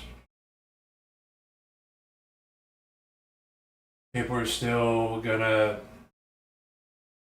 If you actually try to imagine the passage of time, if you can accurately imagine yourself, if you're unchanging, standing around where you are 100 years ago, and you could see how things change over time, you would have a better sense of what's physically possible. There's no like out of nowhere people suddenly have anti-gravity technology and bullshit.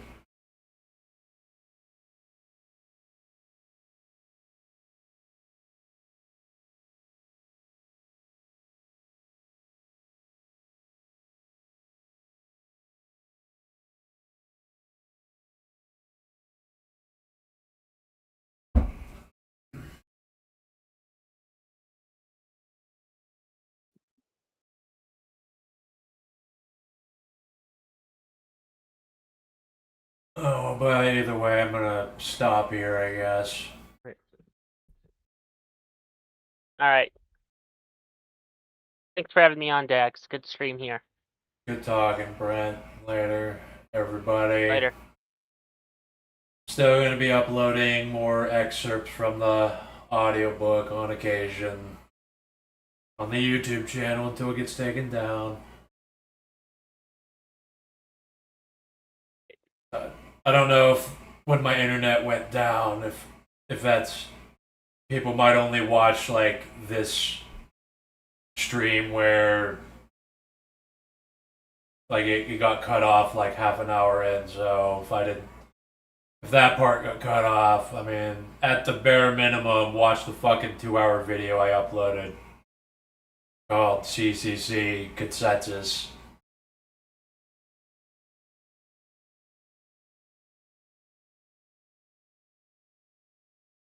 Alright. I am still updating the Kindle. I upload all of the manuscripts on Amazon and Gumroad. If you keep asking me, you keep saying to update on Kindle, so I take it that you can re-download off Kindle then, because that would suck if you couldn't re-download. I also feel bad people that ordered the book, because I'm reading through it for the audiobook, and it's full of so many typos, and I'm still like expanding on ideas. So that's why I haven't even ordered my own physical book, because I'm probably going to wait until I have proofread all of it through doing the audiobook, because it apparently doesn't matter if I proofread my own book unless I physically read it out loud. Because I just somehow, I guess I'm partly blind too. I have that kind of like double vision and smeared vision, so I kind of fucked up. I fuck up seeing letters.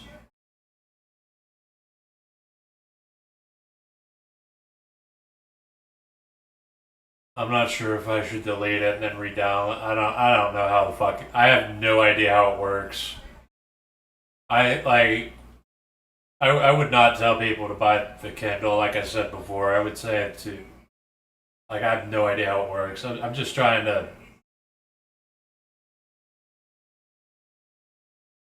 You're wondering if like it updates frequently. I have to remember what I changed. So let's see. I think I changed duality. Let's see here. Blah blah blah. I know I changed something here. The yin yang Taoism.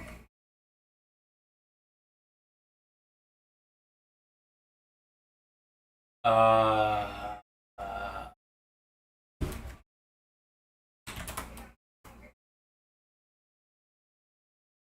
okay, this is kind of weird and small. The only thing I can think of right now is go to the first page of the abstraction chapter or book or volume, whatever. See if I don't know if you can control F the PDF that you got from Kindle, but if you can, I guess control F quintessence, because I added that in recently as another quintessence. It's pretty much exactly how it sounds. It's the Greek term for like the hidden substance. I was listing off like how the various traditions refer to the one substance. Like we are all one. What is one? And then they say like what is this? What is this thing that is dialectically moving through all these processes and changing? So then there's spirit, matter, the one being, universal mind, overmind, chi, quintessence, pneuma, soul, the world, the universe, substance. So if I put quintessence in there, then you have the new shit, I think. Unless I did not. I might. I don't know if I uploaded this version yet. I have no idea. Yeah. I don't know. I haven't because I haven't uploaded a manuscript in like 2 days. So and I'm still editing it. I have no fucking idea.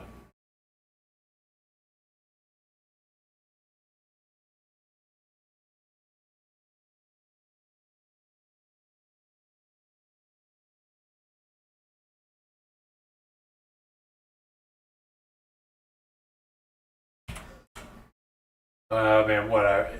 I mean, hopefully it's updating, but that would be pretty shitty if they didn't do that. But it's Amazon, so I wouldn't put it past them. Gumroad's a bit more based. They're a bit more like alternative, so they allow you to just re-download products.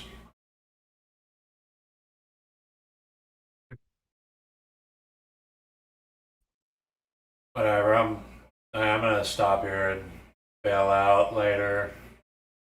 Later, Dex. Later, everyone.